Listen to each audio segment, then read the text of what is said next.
avant le début de la crise, j'avais déjà produit ce que j'avais appelé le protocole de prévention des risques sanitaires, justement pour la bonne gestion des crises sanitaires. En fait, c'était une expérience que j'avais eue avec la crise Ebola qui m'avait trouvé sous d'autres cieux en 2014. Donc, en rentrant au pays, j'avais produit ce protocole. Je ne savais pas que 2 ans plus tard, on devait être dans la question Covid. Et lorsque la situation de Covid est arrivée, j'avais réactualisé ce protocole et je l'ai soumis une fois de plus à qui de droit. Mais ce qui a toujours assez dérangé dans ce pays, c'est le fait que lorsque vous avez une réflexion ou alors des propositions que vous voulez faire à ceux qui ont la prise de décision, on a plutôt la première intention de vous taxer de fou et on ne veut pas vous écouter. Et justement, pendant toute l'année dernière, je disais déjà que nous allons arriver à cette situation que nous avons aujourd'hui. Donc, moi, je dirais certainement que ça ne me surprend pas que nous soyons dans cette situation sur laquelle nous allons débattre. Merci en tout cas d'être avec nous ce dimanche, Dr Albezer. C'est en tant que spécialiste d'ailleurs que vous êtes invité sur ce plateau.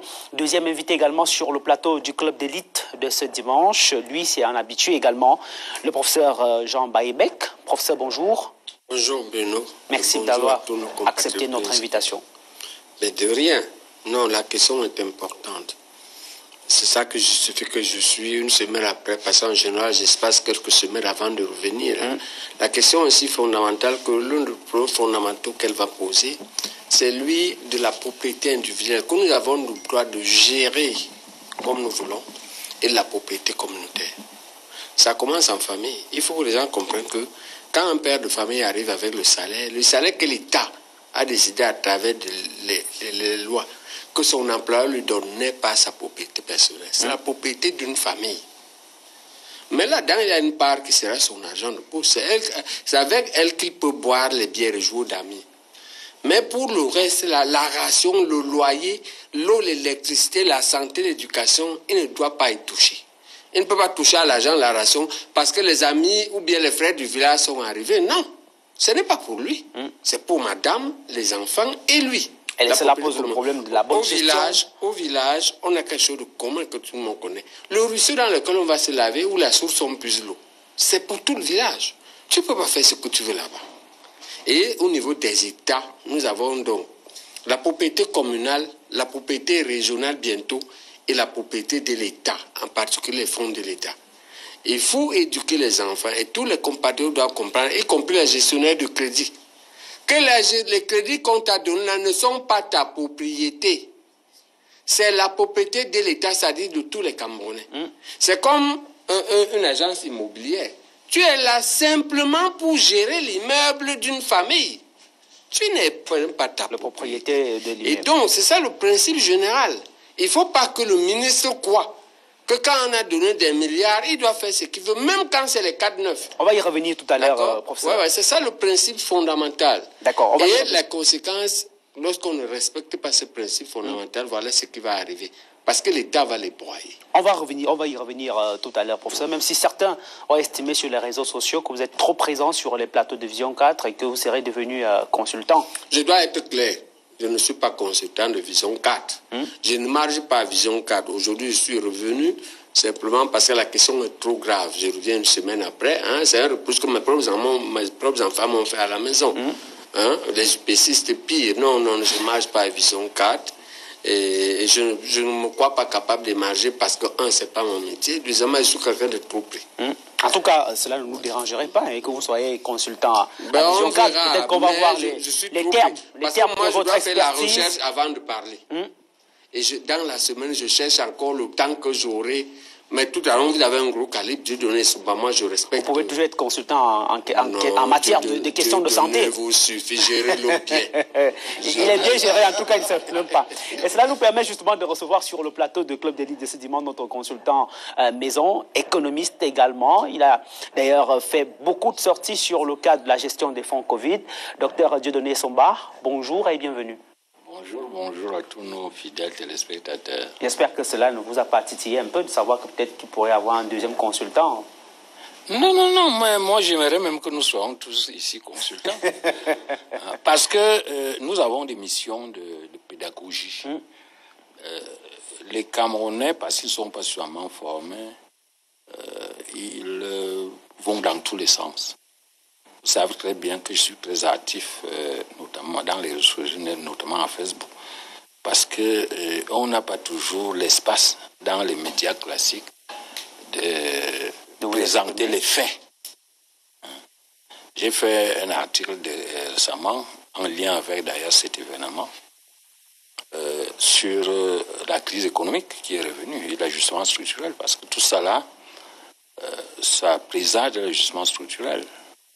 Le chef de l'État est particulièrement choqué qu'après 20 ans d'ajustement, qui a commencé en 1987 et s'est achevé en 2006, donc pratiquement 20 ans, avant 20 ans, on retombe exactement à la même situation.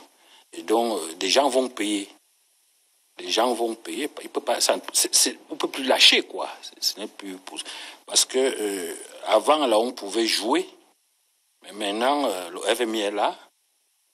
Le FMI, généralement, a 3 missions. Premièrement, il y a des missions de conseil, quand le pays n'a pas de difficultés. Il y a ensuite des missions d'encadrement, quand le pays prend déjà une mauvaise piste. Maintenant, des missions d'ajustement. Le FMI... C'est quand le pays est sorti de la piste? Oui, carrément. Bon, le pays en cessation de paiement.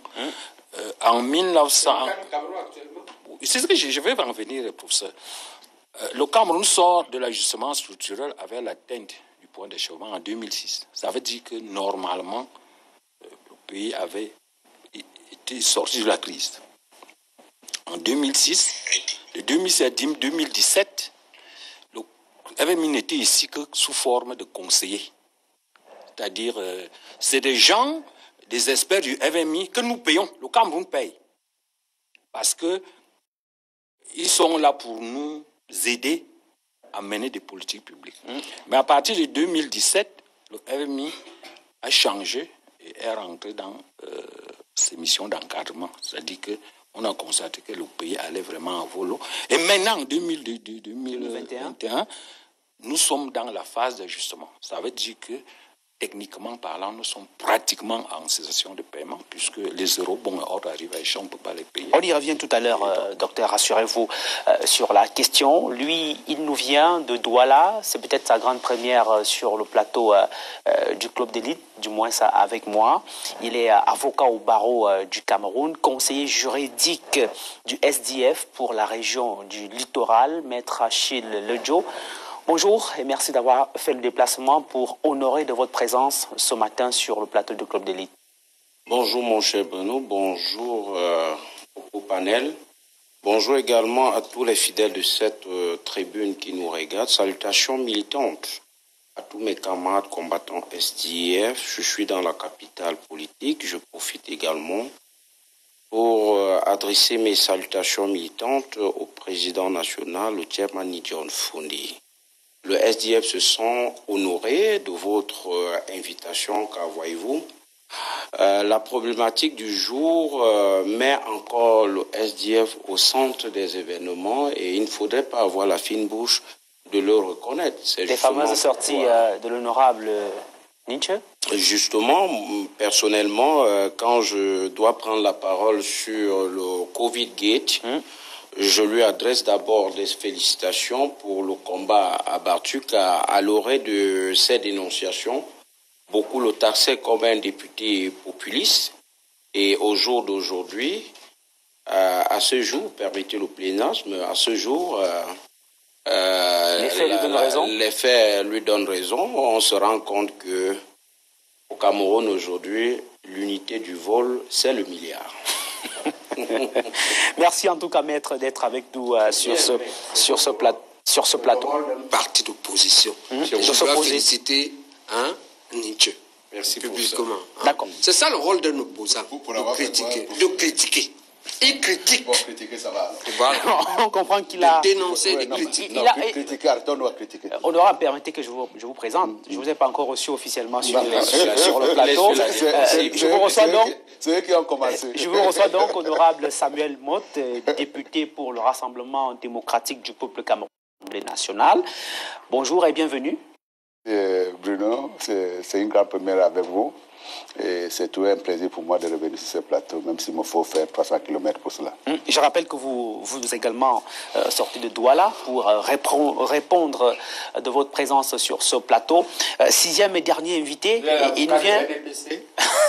En tout cas, il est député à l'Assemblée nationale pour le Rassemblement démocratique du peuple camerounais. Lui nous vient également de Douala, habitué des plateaux de club d'élite, Abel Elimbi Lobé.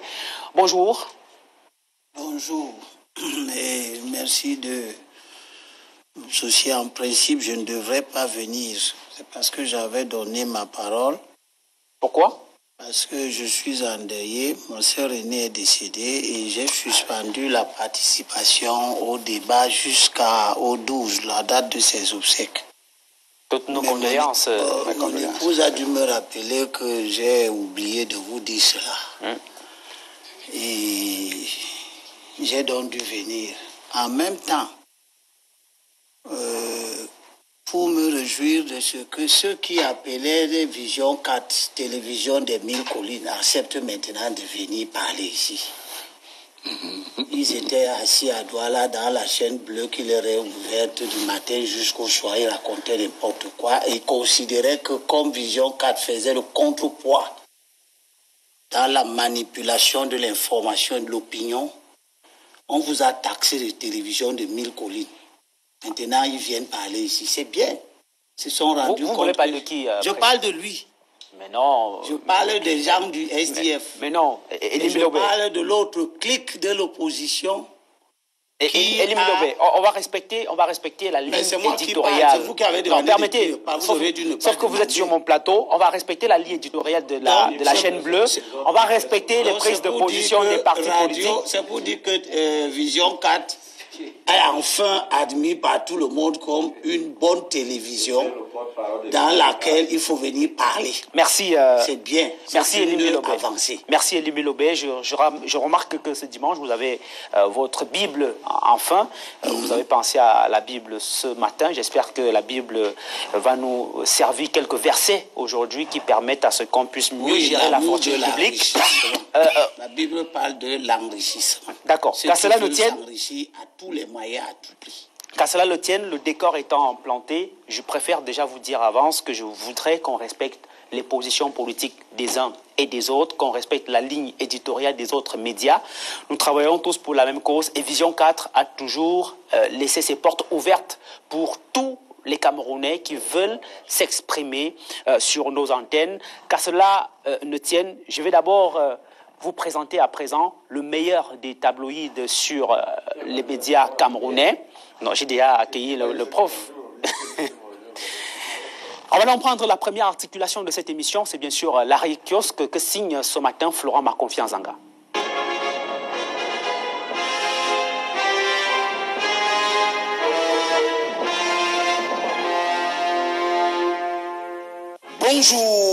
Bonjour à tous. Les tabloïds repèrent la semaine qui s'achève, un gouvernement covidé selon le journal Repère qui parle de scandale. Les journaux testent donc le gouvernement positif et font le point du Covid-gate au rabot. Pour l'indépendant, c'est le temps de la justice. Leur quotidien est présenté dans le journal Le Quotidien en termes de l'heure et malheur des gestionnaires indélicats. Et puis, la nouvelle, c'est que ces ministres sont attendus au TCS depuis lundi dernier. C'est la même information que donne le Panafricain Plus.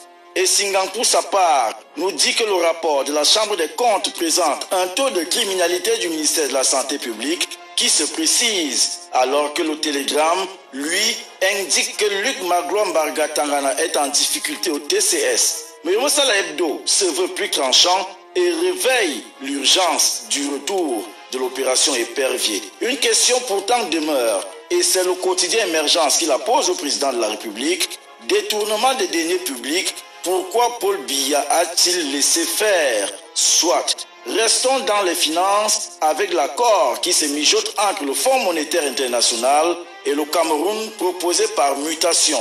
Le financier d'Afrique donne plus de détails sur cet accord et propose la stratégie de lui Paul Moutazier pour que cela aboutisse. En interne, le quotidien de l'économie nous apprend que le gouvernement est en mode séduction au JICAM.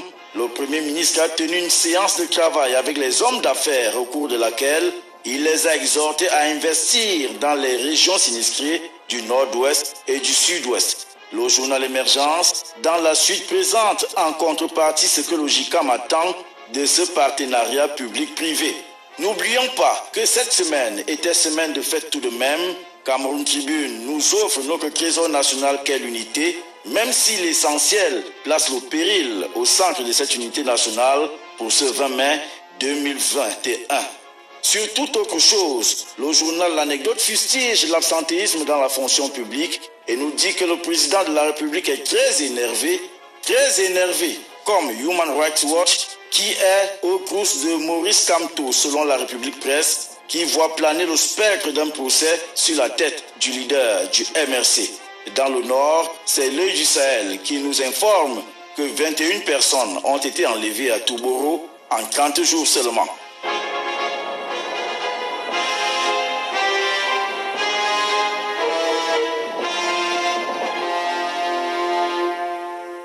C'était donc le meilleur des tabloïds sur la place camerounaise.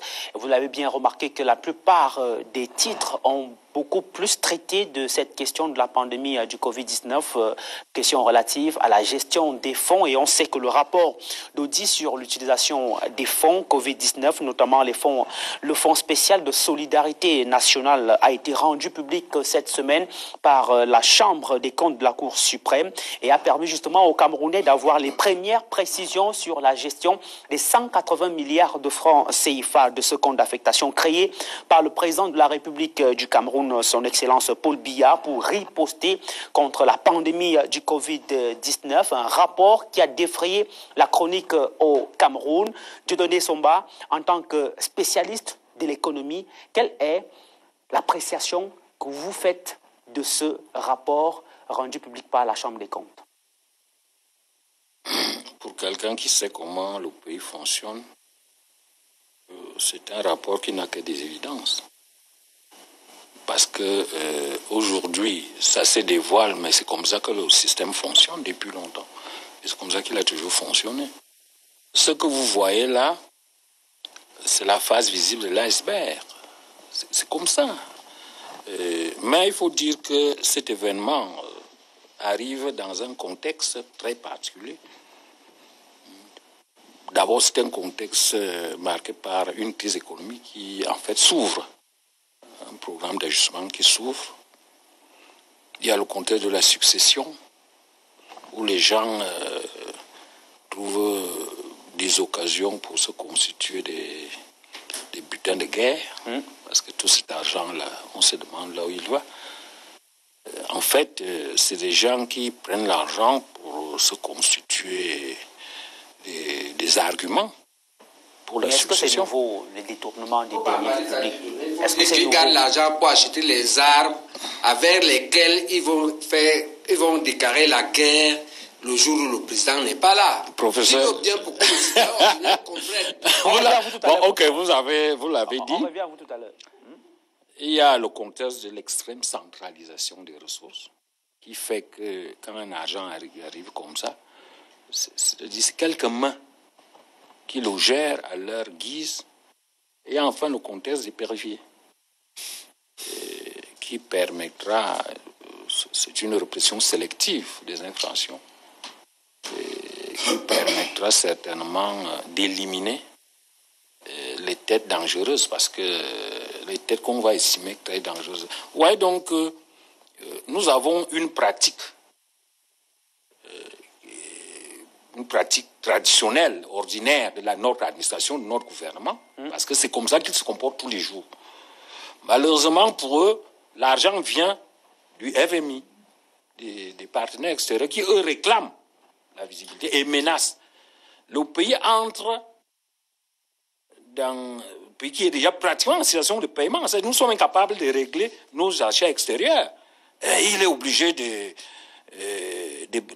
recourir au FMI. Et le FMI impose ses conditions.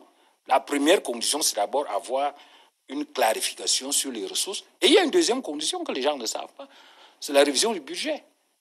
Le FMI va faire son budget et il va le présenter au gouvernement pour que le Parlement adopte sans changer la moindre virgule. Est-ce que le recours au FMI n'est pas simplement basé sur le fait qu'il faut relancer l'économie après la pandémie du Covid-19? Non, c'est un économiste, un vieux économiste professionnel qui vous parle. Le FMI est resté ici de 2006 à 2017 dans le cadre des conseils. De 2017 à 2021, c'était le cadre de l'encadrement. Parce qu'à ce moment-là, le pays, la CEMAR d'une manière générale, était en difficulté. Maintenant, la CEMAR est sinistrée. Ça veut dire que la gestion de nos pays, le budget, est désormais contrôlée, gérée par le FMI. À partir d'aujourd'hui, à partir du moment où on signe cet accord. C'est désormais ça. Donc, il y a lieu de craindre sur les salaires, il y a lieu de craindre sur le bradage de nos entreprises, il y a lieu de craindre sur l'abandon des politiques sociales, il y a lieu de craindre, d'abord ça c'est même pratiquement déjà acquis, sur l'arrêt des investissements. C'est-à-dire le programme des grands projets, les grandes ambitions et les grands projets structurants du chef de l'État seront arrêtés. Parce que la situation du camp ne permet plus de continuer. Et il y a même lieu de craindre sur la tenue de la CAN avec cet événement. Et donc, vous comprenez très bien que ça arrive à un très mauvais moment. Les gens qui ont fait ça ont accéléré un processus mortel pour le pays. Ils seront punis de toute façon. Ils sont sévèrement punis. Vous en avez la conviction? Le problème, c'est que le système des billets ne peut pas survivre à cet événement s'il ne présentait pas de bons boucs émissaires au Cameroun. Parce que les Camerounais sont plus prêts aujourd'hui à ce qu'on leur dise qu'on revoit les salaires, à ce qu'on leur dise que les salaires sont payés un mois. Ce n'est plus possible.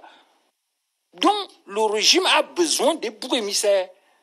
Même ceux qui ont détourné les fonds, dans le cadre de la gestion des fonds, du compte de dotation spéciale, peuvent être présentés comme des boucs émissaires. Je vous dis qu'au-delà du fait que c'est des criminels, mais le régime a besoin du sang. C'est un sang sacrificiel pour pouvoir justifier le gouffre dans lequel le Cameroun se trouve aujourd'hui. Parce que le Cameroun est dans le gouffre. Alors, honorable Samuel Motte semble ne pas être d'accord. Non, je ne suis pas là pour être d'accord avec les gens du RDPCO. Non, je suis là pour vous dire que les mauvais choix qui ont été faits depuis 2006 nous rattrapent aujourd'hui. D'accord. Alors, honorable, sur le plan réglementaire, on a un rapport qui a été rendu public, même si Dieudonné Somba pense que le régime, c'est-à-dire vous, est en train de chercher des boucs émissaires pour mieux rassurer les bailleurs de fonds, les partenaires au développement qui accompagnent le Cameroun dans cette crise post-Covid. Comment expliquer aujourd'hui que le rapport qui a été rendu public et qui relève un certain nombre d'incongruités dans le cadre de la gestion, est-ce qu'on va dire que c'était prévisible? Non, c'est justement le premier sursaut que j'ai eu, parce que quand il assène un certain nombre de vérités qui considèrent comme étant des vérités de révéler, moi ça me fait bondir. Quand il dit effectivement c'est inscrit dans le fonctionnement normal du Cameroun qu'il y a des détournements. Je voudrais tout simplement vous rappeler, en ce qui concerne les finances. Dieudonné Somba, vous allez m'écouter calmement. C'est ce que j'ai fait. On vous écoute. Allez-y.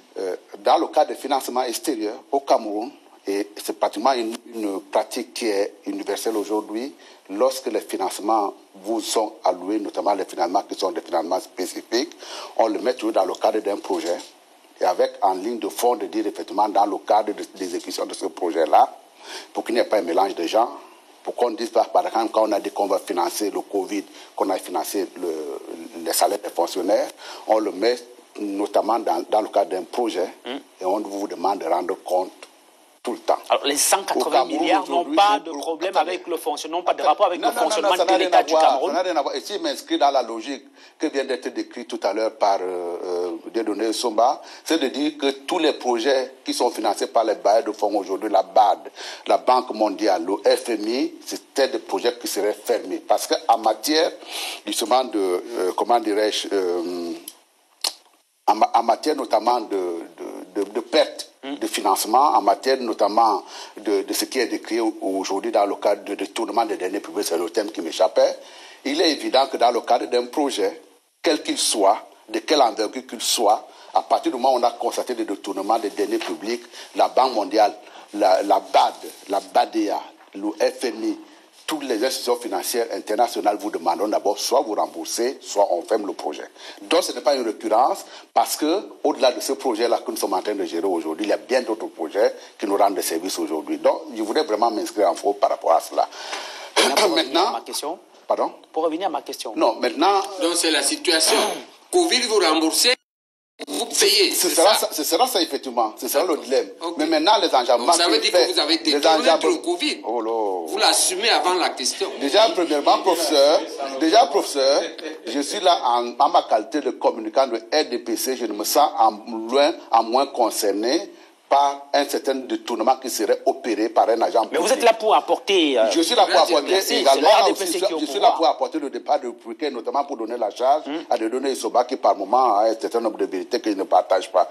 Pour ce qui est de la situation dans laquelle nous nous trouvons aujourd'hui, premièrement, là aussi, il n'y a pas de cessation de paiement qui a été déclaré pour le compte du Cameroun. Il se passe tout simplement qu'ayant perdu un certain nombre de points de croissance, il est évident que ça s'accompagne nécessairement par une détérioration de notre tourisme, ça c'est une certitude. Mais là également, par rapport à la situation, par exemple, si on la prend sous-régionale, on ne peut pas dire que le Cameroun, à la date d'aujourd'hui, a des difficultés particulières par rapport aux autres pays. Nous aurons certainement des difficultés, notamment parce que ici également, si on fait également une jointure par rapport aux difficultés que nous avons aujourd'hui à écouler un certain nombre de matières premières, notamment le pétrole, il est évident qu'il y aura des difficultés de trésorerie à un moment donné. Mais ce sont des paiements, c'est un mot très fort. Mais on peut également arriver à un moment donné, on peut pas honorer une échéance d'une dette. Cela ne veut pas dire que les défauts de paiement, ça peut arriver. Et dans le cas de ces réajustements-là, on peut avoir besoin de partenaires extérieurs pour pouvoir le faire. Ce que vous avez fait également... Attendez, je vais sortir aussi. Quand il vous est précisé que l'ensemble des bailleurs de fonds, quand ils vous financent, ils vous disent tout simplement, chaque fois nous voulons un compte rendu par la suite, appuyé sur un rapport d'audit. Un compte rendu qui devait être semestriel et qu'on n'a jamais eu jusqu'ici. Vous verrez, non, un compte rendu, mais ce ne va pas dire... Pour le cas spécifique. Non, on a fait des comptes rendus. Par contre, la mission d'audit, très souvent, elle est annuelle.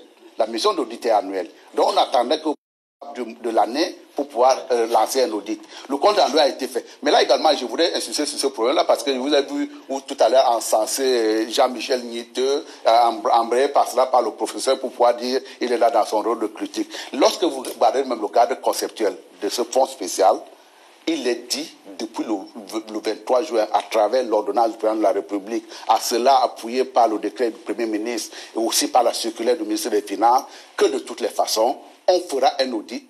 Donc il n'y a pas une nouveauté à cela. Il fera un audit et on va le rendre public. Sauf que le député du RDPC que vous êtes et vos collègues ne l'ont pas fait. Ne l'ont pas fait.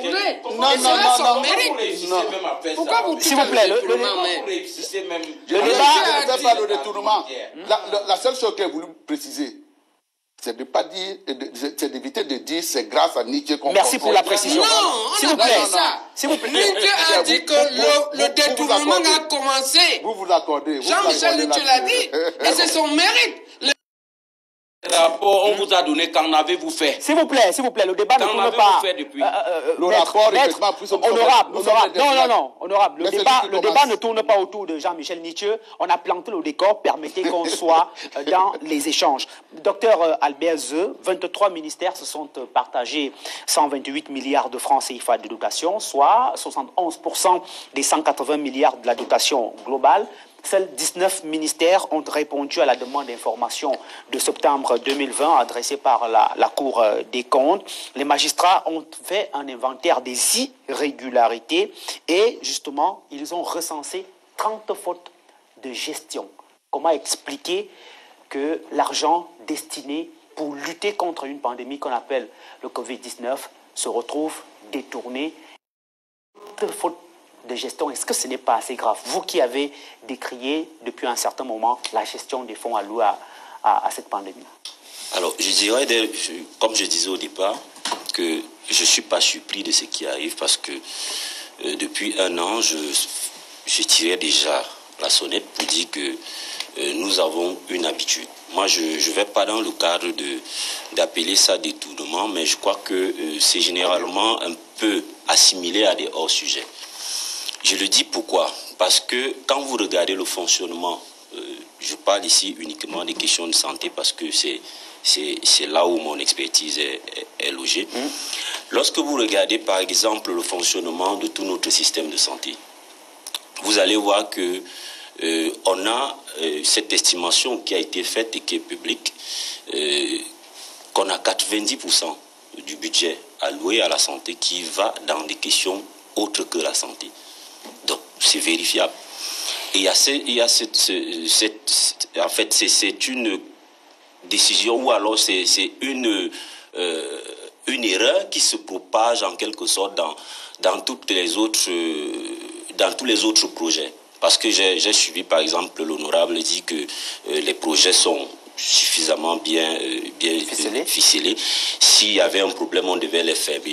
Il n'a pas tort, mais sauf que le problème, c'est que les contenus des projets ne correspondent pas aux objectifs à atteindre. Je le dis tout simplement. Lorsque vous avez un certain nombre de projets et que vous avez des financements, alors vous allez vous rendre compte que lorsque vous allez directement dans le contenu de ces projets, vous allez voir qu'il y a des activités qui ne servent à rien dans l'atteinte des objectifs du projet en question. Et c'est à ça justement que c'est l'argent qui est destiné au projet, au point où on se retrouve pratiquement avec 90% de l'argent qui vole à l'éclat, et il n'y a que 10% qui va pratiquement dans les questions spécifiques du projet. Je peux prendre ici le cas du programme PALU, que je maîtrise très bien, où vous avez 88,8% du financement qui en réalité finance des activités qui n'ont pas trait à la lutte contre le paludisme. Donc il y a ce genre de questions. Moi je le dis ici pourquoi? Parce que dès le départ, lorsqu'on regardait déjà comment est-ce que le Cameroun s'apprêtait pour lutter contre la pandémie, parce que tout ce que nous avons aujourd'hui vient du fait que nous avons eu un plan de riposte qui n'était pas adapté, parce que c'est par là que ça commence. Le plan de riposte était pratiquement vide, ça il faut le dire. Lorsque vous regardez pratiquement les 23 ministères qui ont été aux avant dans le cadre de cet argent, je demande à tout le monde de regarder les contenus et les activités proposées. Il n'y a rien à voir avec les questions de gestion de crise. Ça, j'ai fait ce travail, j'ai fait cette analyse que j'ai justement soumis à une instance qui aujourd'hui a certainement exploité cela. Donc, il y avait ce problème entre justement les activités proposées pour utiliser l'argent de Covid et effectivement la gestion de la crise. Ça, c'est d'abord le premier niveau avant qu'on entre. On n'a pas pris en compte les réalités sociales. Exactement. Avant qu'on entre même déjà dans l'utilisation des fonds, il y avait déjà ce hors-jeu qui existait déjà. C'est pour cela que vous allez voir qu'il y a beaucoup de gens qui auront des difficultés à justifier un certain nombre de choses parce qu'il y a des activités qui avaient été introduites mais qui normalement, qui en réalité ne peuvent pas facilement être justifiées. Tout simplement parce que on a eu le sentiment que lorsque l'argent est arrivé, les gens se sont dit tout le monde a droit à avoir une part dans cet argent. Et quand vous partez donc regarder, puisque je pense que c'est le décret qui institue les 180 milliards, vous partez regarder la liste des activités, vous allez voir qu'il y a beaucoup de ministères qui normalement ne devraient même pas passer à côté de cet argent. Mais ils ont fait l'effort de pouvoir proposer des activités, et comme il n'y avait pas une instance de décision qui maîtrise en quelque sorte comment est-ce qu'on doit gérer une crise et quelles sont les activités prioritaires dans la gestion d'une crise, alors toutes ces activités sont passées et on a alloué de l'argent à des activités que j'estime non significatives. D'accord. Je rappelle que la répartition a été faite ainsi qu'il suit sur les 132 milliards qui ont été alloués au fonctionnement. Sur les 180 milliards, 132 ont été alloués au fonctionnement dans le cadre de la riposte contre le Covid-19, 48 milliards à l'investissement. Le Minsanté a tiré sa part avec 46 milliards de francs CFA. Donc le premier, comme l'indique ce tableau, donc le premier ministère bénéficiaire. En deuxième position, nous avons le ministère de l'économie, de la planification et de l'aménagement du territoire, 26 milliards, 23. En troisième position, on a le ministère des enseignements secondaires, 7 milliards. Quatrième position, ministère de l'Éducation de base, 6,5 milliards de francs CFA. Le ministère de la Recherche scientifique et de l'Innovation, 6,1 milliards de francs CFA. Minesup ensuite avec 6 milliards. Également, le ministère de la Défense, 3 milliards. La Délégation générale à la Sûreté nationale, 3 milliards.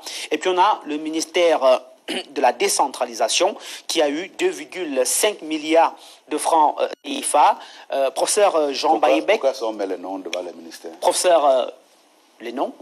Pourquoi on met les noms? Mais pourquoi est-ce qu'on ne doit pas mettre les noms? Puisque l'information est publique.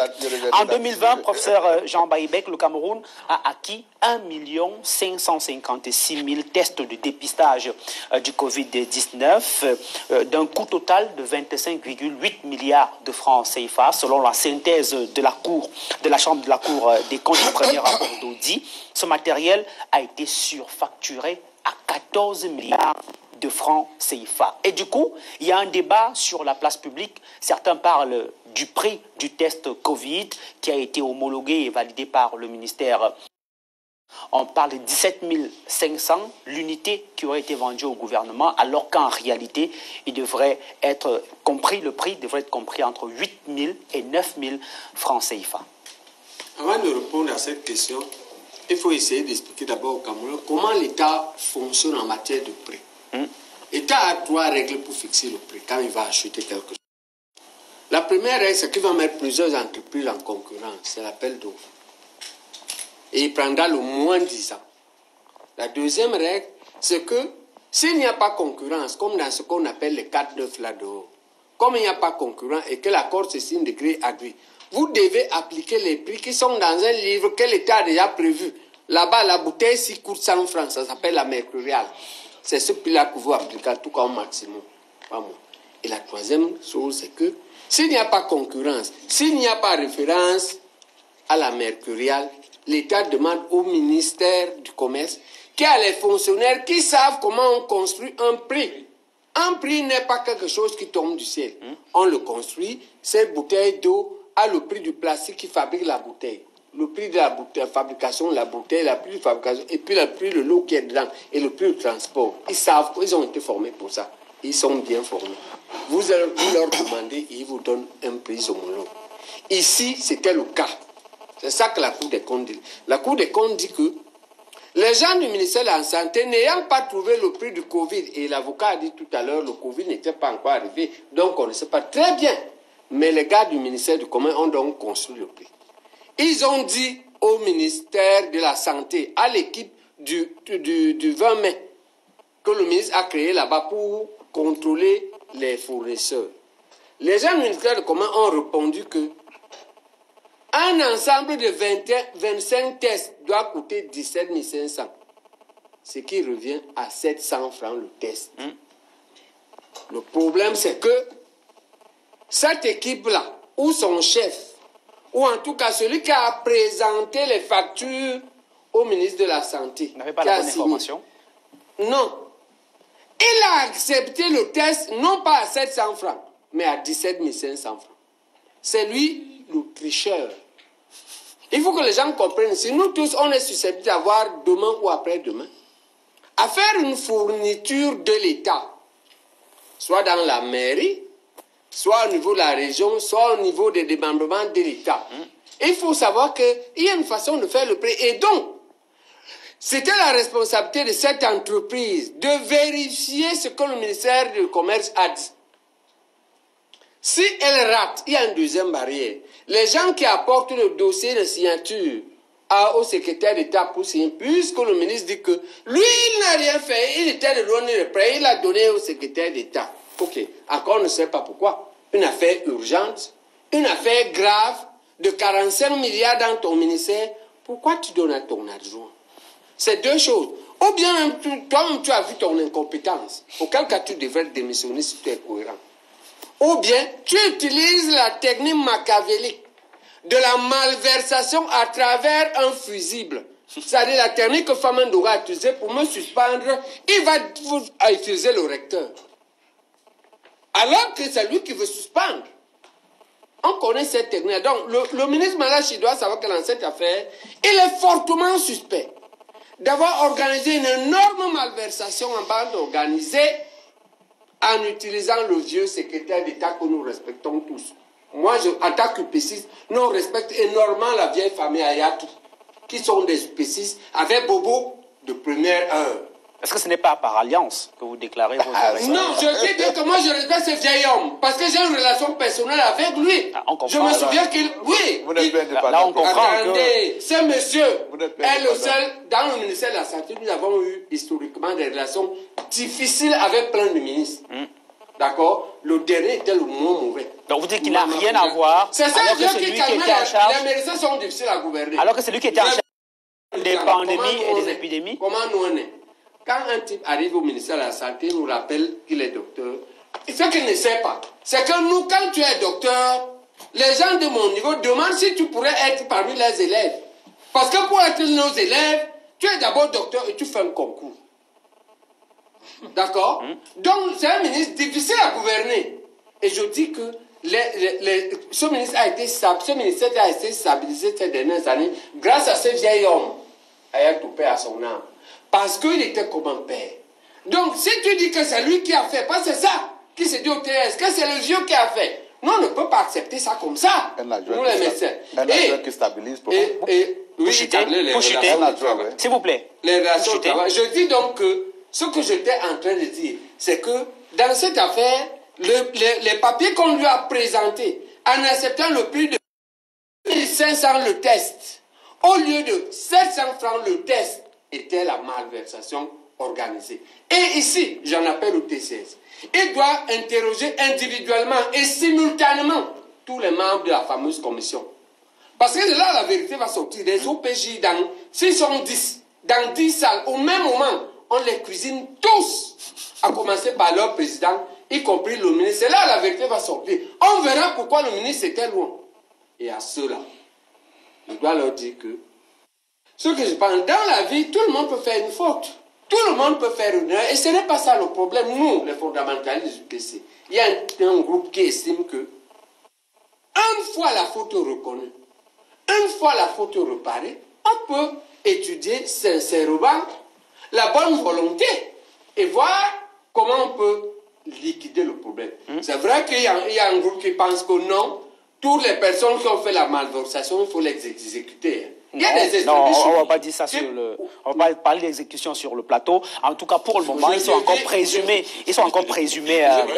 coupables pour le cas d'espèce. Non, il a déjà avoué. Maître a avoué. Non, c'est pas Maître qui... a avoué ici qu'il y a malversation. J'ai jamais dit ça, moi. Maître Achille...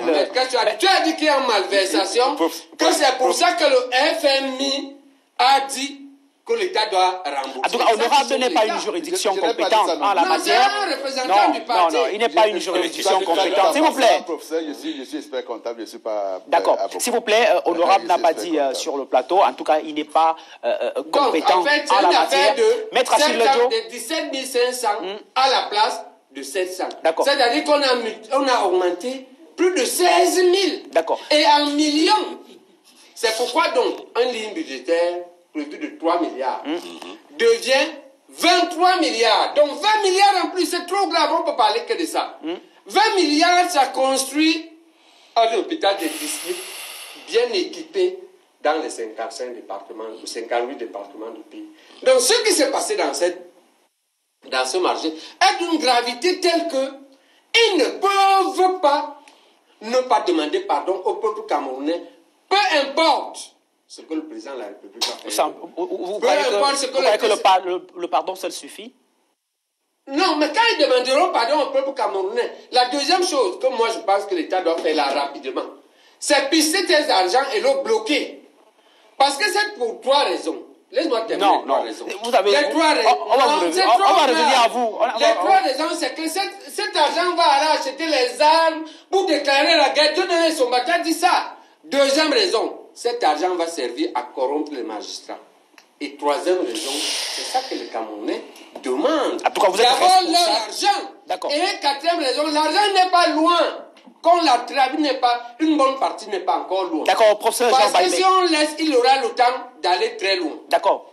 En tout cas, vous êtes responsable de vos déclarations. Maître Achille Lejo, lorsqu'on regarde quand même la manière avec laquelle ces tests ont été gérés, il y a une mercuriale qui a été mise en place par le gouvernement camerounais à travers le ministère du Commerce. Le ministre de la Santé publique est habilité à signer des accords et des partenariats avec une entreprise qu'on appelle Medellin Medical Cameroun SA et qui rachète donc les tests Covid à 17 500 francs CFA au détriment de pratiquement 750 francs CFA selon la mercuriale. Comment expliquer qu'au-delà de cette situation, est-ce qu'on ne pourrait pas interroger même la solidarité gouvernementale qui devrait au moins avoir la bonne information et le ministère de la Santé qui devrait s'engager, une fois la mercuriale mise sur pied, à respecter cette mercuriale pour pouvoir engager des achats de tests? Mon cher Bruno, quand vous jetez un regard cursif sur le rapport de la Chambre des comptes, vous rendez compte à l'évidence qu'il ne s'agit pas exclusivement de la surfacturation. Il y a des marchés fictifs. Tout à l'heure, vous avez parlé des dépassements des lignes budgétaires. Donc, c'est un ensemble qui mérite d'être scruté, avec beaucoup de munitions. Au jour d'aujourd'hui, cette affaire est entre les mains de la justice. Personnellement, je ne viens pas sur ce plateau pour me constituer comporter comme un juge. Je viens juste expliquer à la population comment est-ce que l'on arrive à cette situation. Car, voyez-vous, après le Munchipo Gate, toujours soulevé par le SDF, nous avons cru que c'était le scandale du siècle. Mais laissez-moi vous dire que, avec ce qui se passe actuellement au Cameroun, j'ai bien peur que l'on puisse qualifier ça du scandale du siècle au Cameroun. Parce que l'unité de vol, c'est le milliard. Vous n'allez pas entendre de millions, c'est le milliard. Et tout ça, le gouvernement de la République se moque des malheurs. C'est grave. Et il faut dénoncer. Nous, de l'opposition, nous sommes dans notre rôle de veille, d'éduquer, d'attirer l'attention, de critiquer et de dénoncer. Alors, quand vous regardez ce rapport de la Chambre des comptes, il est péremptoire, il est catégorique, sans complaisance. Il y a une malversation dans la gestion des fonds Covid-19. Ça, c'est le rapport de la Chambre des comptes. Maintenant, il est question de faire le départ des responsabilités, c'est-à-dire à savoir quel responsable est impliqué à quel niveau. Et quand on revient au ministère de la Santé publique, puisque c'est le ministère qui est le plus en vue dans cette affaire, je dirais, pour rejoindre le professeur Baïmé, que en réalité, le ministre pourrait, je suis au conditionnel, pourrait avoir agi par coup-circuit. C'est-à-dire utiliser quelqu'un d'autre. Il est suspect. Pour faire ce dont on dénonce aujourd'hui. C'est grave, ça. Vous êtes le patron d'un ministère. Vous ne pouvez pas valider 23 milliards alors que la ligne budgétaire prévue sur ça pour cette acquisition, c'est 3. C'est 3 milliards. Mais après vous allez dire que non, c'est pas vous qui étiez... Non, vous êtes le patron de ce département ministériel. Ça veut tout simplement dire que vous assumez. Si vous avez délégué vos fonctions, mais qu'est-ce que vous faites encore là? Mais logiquement, dans le ministère, au ministère de la Santé, c'est l'ancien ministre secrétaire qui s'occupait des C'est pourquoi je parle de court-circuit. C'est pourquoi je parle de court-circuit. Lui faisait quoi? Il était sur les banques à demander il faut qu'on se comprenne un peu. Comment sa mort survient justement entre-temps. Moi, je suis un Bantou. S'il vous plaît. Donnez-nous son don à vous. Si vous... poursuivez, maître. C'est ça. Tous les Bantous demandent ça le jour de la mort. Mon cher Bruno, Tout à l'heure, vous avez donné lecture de la répartition de cette dotation budgétaire relativement au fonds Covid. Je me demande ce que le ministère de l'Agriculture venait chercher dedans. Sincèrement, le ministère de la décentralisation. Éclairez mon ignorance, parce que je sais que les collectivités territoriales décentralisées avaient déjà un budget pour faire quoi que ce soit sur le plan local. Donc, quelqu'un a dit ici, quand l'argent est arrivé, ils se sont dit, il faut tout faire pour que chacun ait sa quote-part.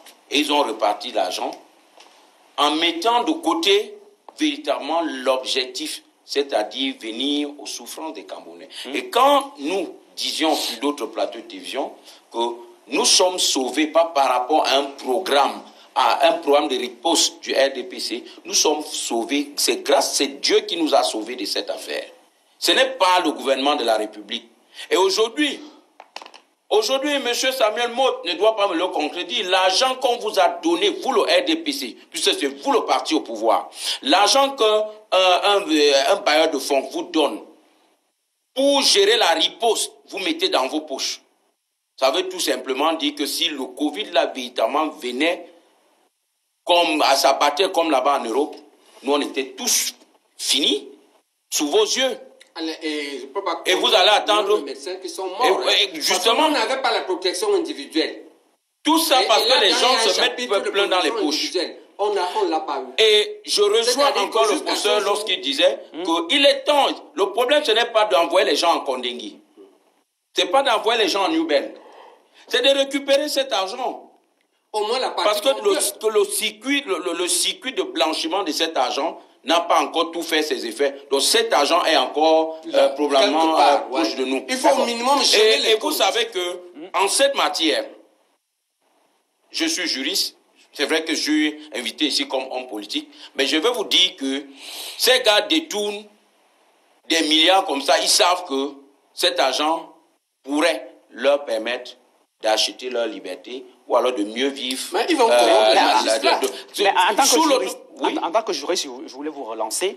Quelle est la valeur juridique, justement, qu'on peut accorder à ce premier rapport de l'audit de la Chambre des comptes? On sait qu'en ce moment, il y a également le TCS s'était saisi de l'affaire. On n'a pas encore les conclusions. Pour le moment, on n'a qu'un premier rapport d'étape qui a été soumis à la table du chef de l'État en mars dernier. Est-ce qu'à partir du rapport de la Chambre des comptes, on peut déjà parler de condamnation? Non. Et votre question est la bienvenue. Le rapport de la Chambre des comptes ne ferme pas la voie à la contradiction. Il faut qu'on se comprenne bien. C'est-à-dire que quoi? C'est-à-dire que la Chambre des comptes a fait un rapport sur la base des éléments qui lui ont été présentés et conclut que sur la base donc de ces éléments, il y a des forts soupçons de manipulation. Et alors? De malversation. De malversation, autant pour moi. Et maintenant, la Chambre de comptes, je veux dire, le tribunal, sur le plan de l'arsenal juridique institutionnel, donc, le TCS. Le tribunal criminel spécial doit maintenant faire des enquêtes judiciaires. C'est pourquoi les enquêteurs, les brigades du TCS sont à pied d'œuvre pour enquêter afin de ressortir maintenant le niveau de responsabilité de tout un chacun. Quand vous regardez la décision de M. Mounchipi de décembre 2003, vous vous rendez compte que tous n'ont pas été condamnés au même degré parce que, je veux dire, l'impact, leur responsabilité dans cette affaire n'était pas au même niveau. Et c'est justement ce que la Chambre des comptes est en train de faire à ces ministères indexés maintenant ou impliqués, d'apporter la preuve du contraire, le contraire de ce que révèle la Chambre des comptes. D'accord. Abel Elimbilobé, on a donc désormais le rôle clair de la Chambre des comptes. On sait où on en est avec la procédure judiciaire. Actuellement, on sait que certains membres du gouvernement sont passés pour les auditions au tribunal criminel spécial. Les chiffres qui ont été présentés par la Chambre des comptes, lorsqu'on aura l'enquête du TCS, est-ce qu'il est probable que ces chiffres-là soient revus, par exemple, à la baisse et que les responsables qui sont passés là-bas ont apporté des preuves qui pourraient également prouver leur innocence? Quelle est votre analyse sur l'agitation politicienne de ce premier rapport. Je vous félicite beaucoup de conclure votre propos qui était assez long. Quelque chose de simple, l'agitation politique, c'est contre elle que je prends mes distances. L'agitation politique. Quelqu'un vous dit Jean-Michel Nietzsche grâce à lui, et puis vous me dites la Chambre des comptes. C'est Nietzsche ou c'est la Chambre des comptes? Qui a parlé? C'est Nietzsche. Parce que la Chambre des comptes a fait une mission qui est inscrite dans la création du fonds spécial. Le jour où on a créé le fonds spécial, je t'ai dit qu'on allait auditer. Celui qui a créé ce fonds spécial dans le cadre d'une ordonnance de rectification budgétaire, c'est Paul Biya. Il a prévu là-dedans que la gestion de ce fonds doit faire l'objet d'un audit par la Chambre des comptes. Et la Chambre des comptes rappelle ça dans son rapport. Ce rapport dont vous parlez. Elle dit là-dedans que, au demeurant, l'ordonnance 2020-01 du président de la République du 3 juin 2020, le décret 2020-332-21 du Premier ministre du 22 juillet 2020 et la circulaire 00220, etc., du 22 juillet 2020 du ministre des Finances, a prévu la réalisation d'un audit indépendant. C'est-à-dire que l'argent n'était pas encore là. On était en train de préparer l'arrivée de l'argent et de structurer la façon de faire. Il est prévu là-dedans. Il n'est pas prévu là-dedans qu'un député va faire des spéculations à n'en plus finir sur les radios et les télévisions. Ça n'a aucune importance, sauf ce que vous dites, l'agitation politicienne. Et c'est bien d'avoir utilisé ce mot. C'est peut-être parce que vous fonctionnez comme ça que certains qui sont ici aujourd'hui vous appellent télévision des 1000 collines. Il est prévu qu'on va regarder ce qui se passe. On regarde ce qui se passe. J'attendais que nous, comme disait Bayebek, que l'opposition, son rôle c'est la critique. Je ne suis pas dans ce schéma-là non plus. Mais j'attendais donc que les professionnels de la critique applaudissent en disant la Chambre des comptes a été sollicitée, mise en œuvre dans le projet, et la Chambre des comptes est en train de faire son travail, et la Chambre des comptes est en train de révéler que l'utilisation de l'argent n'a pas suivi les voies orthodoxes.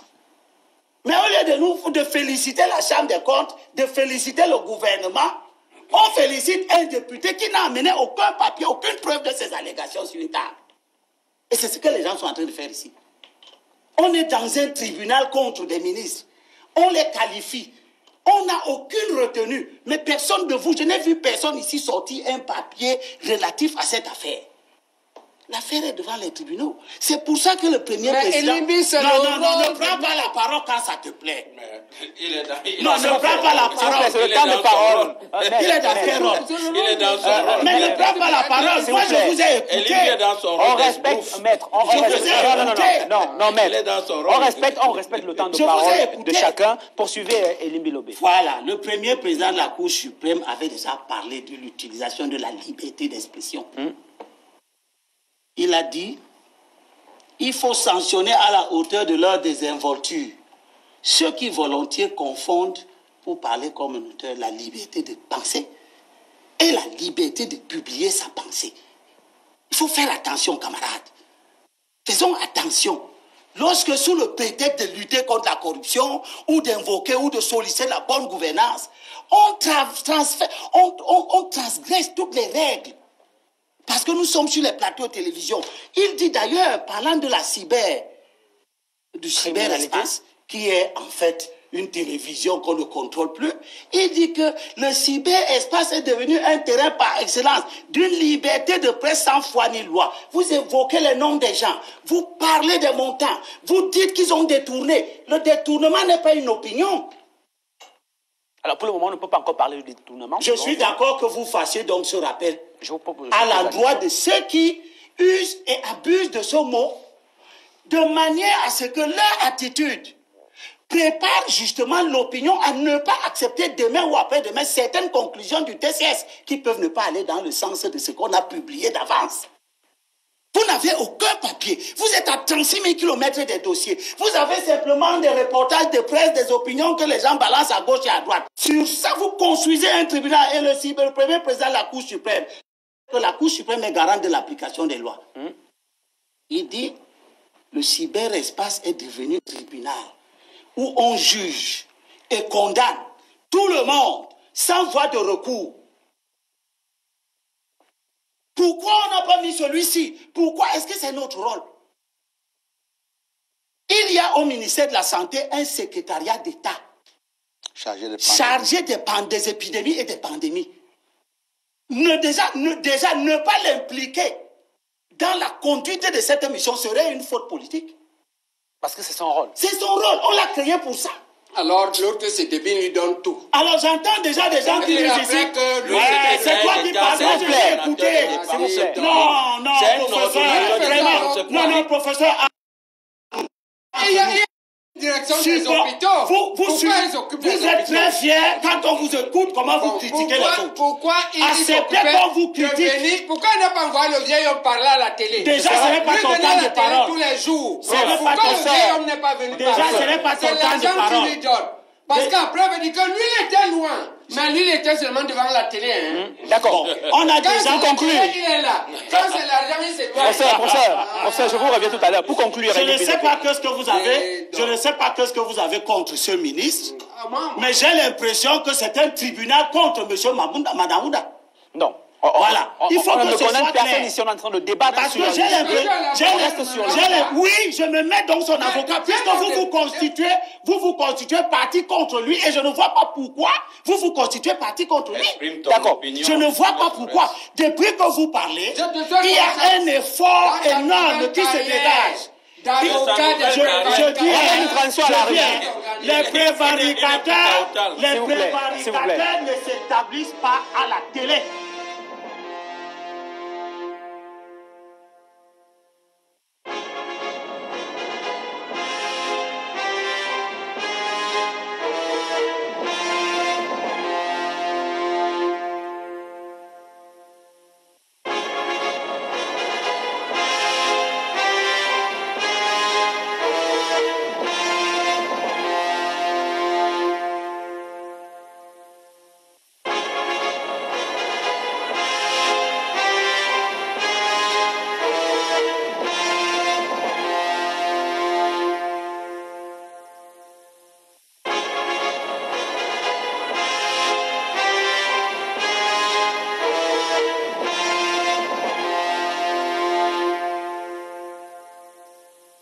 Voilà, on est revenu à l'antenne. Professeur, s'il vous plaît, qui a la parole? Qui a la parole? Tu as la parole, ce n'est pas pour dire qui a la des choses impensables. S'il vous plaît. Tu ne peux pas dire qu'on a bien géré l'argent du Covid. Qui a la parole? Il n'a pas dit pour ça. Il a dit pas.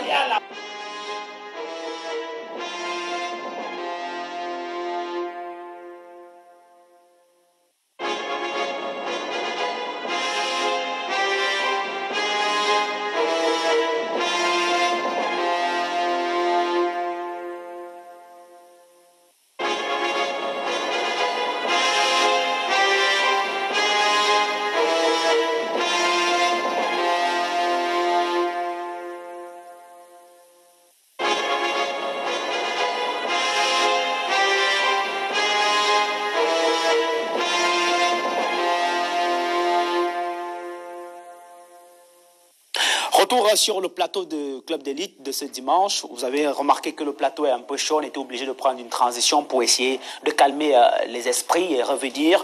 On va respecter le temps de parole de chacun sur ce plateau. Et Limi Leboué, vous concluez votre propos.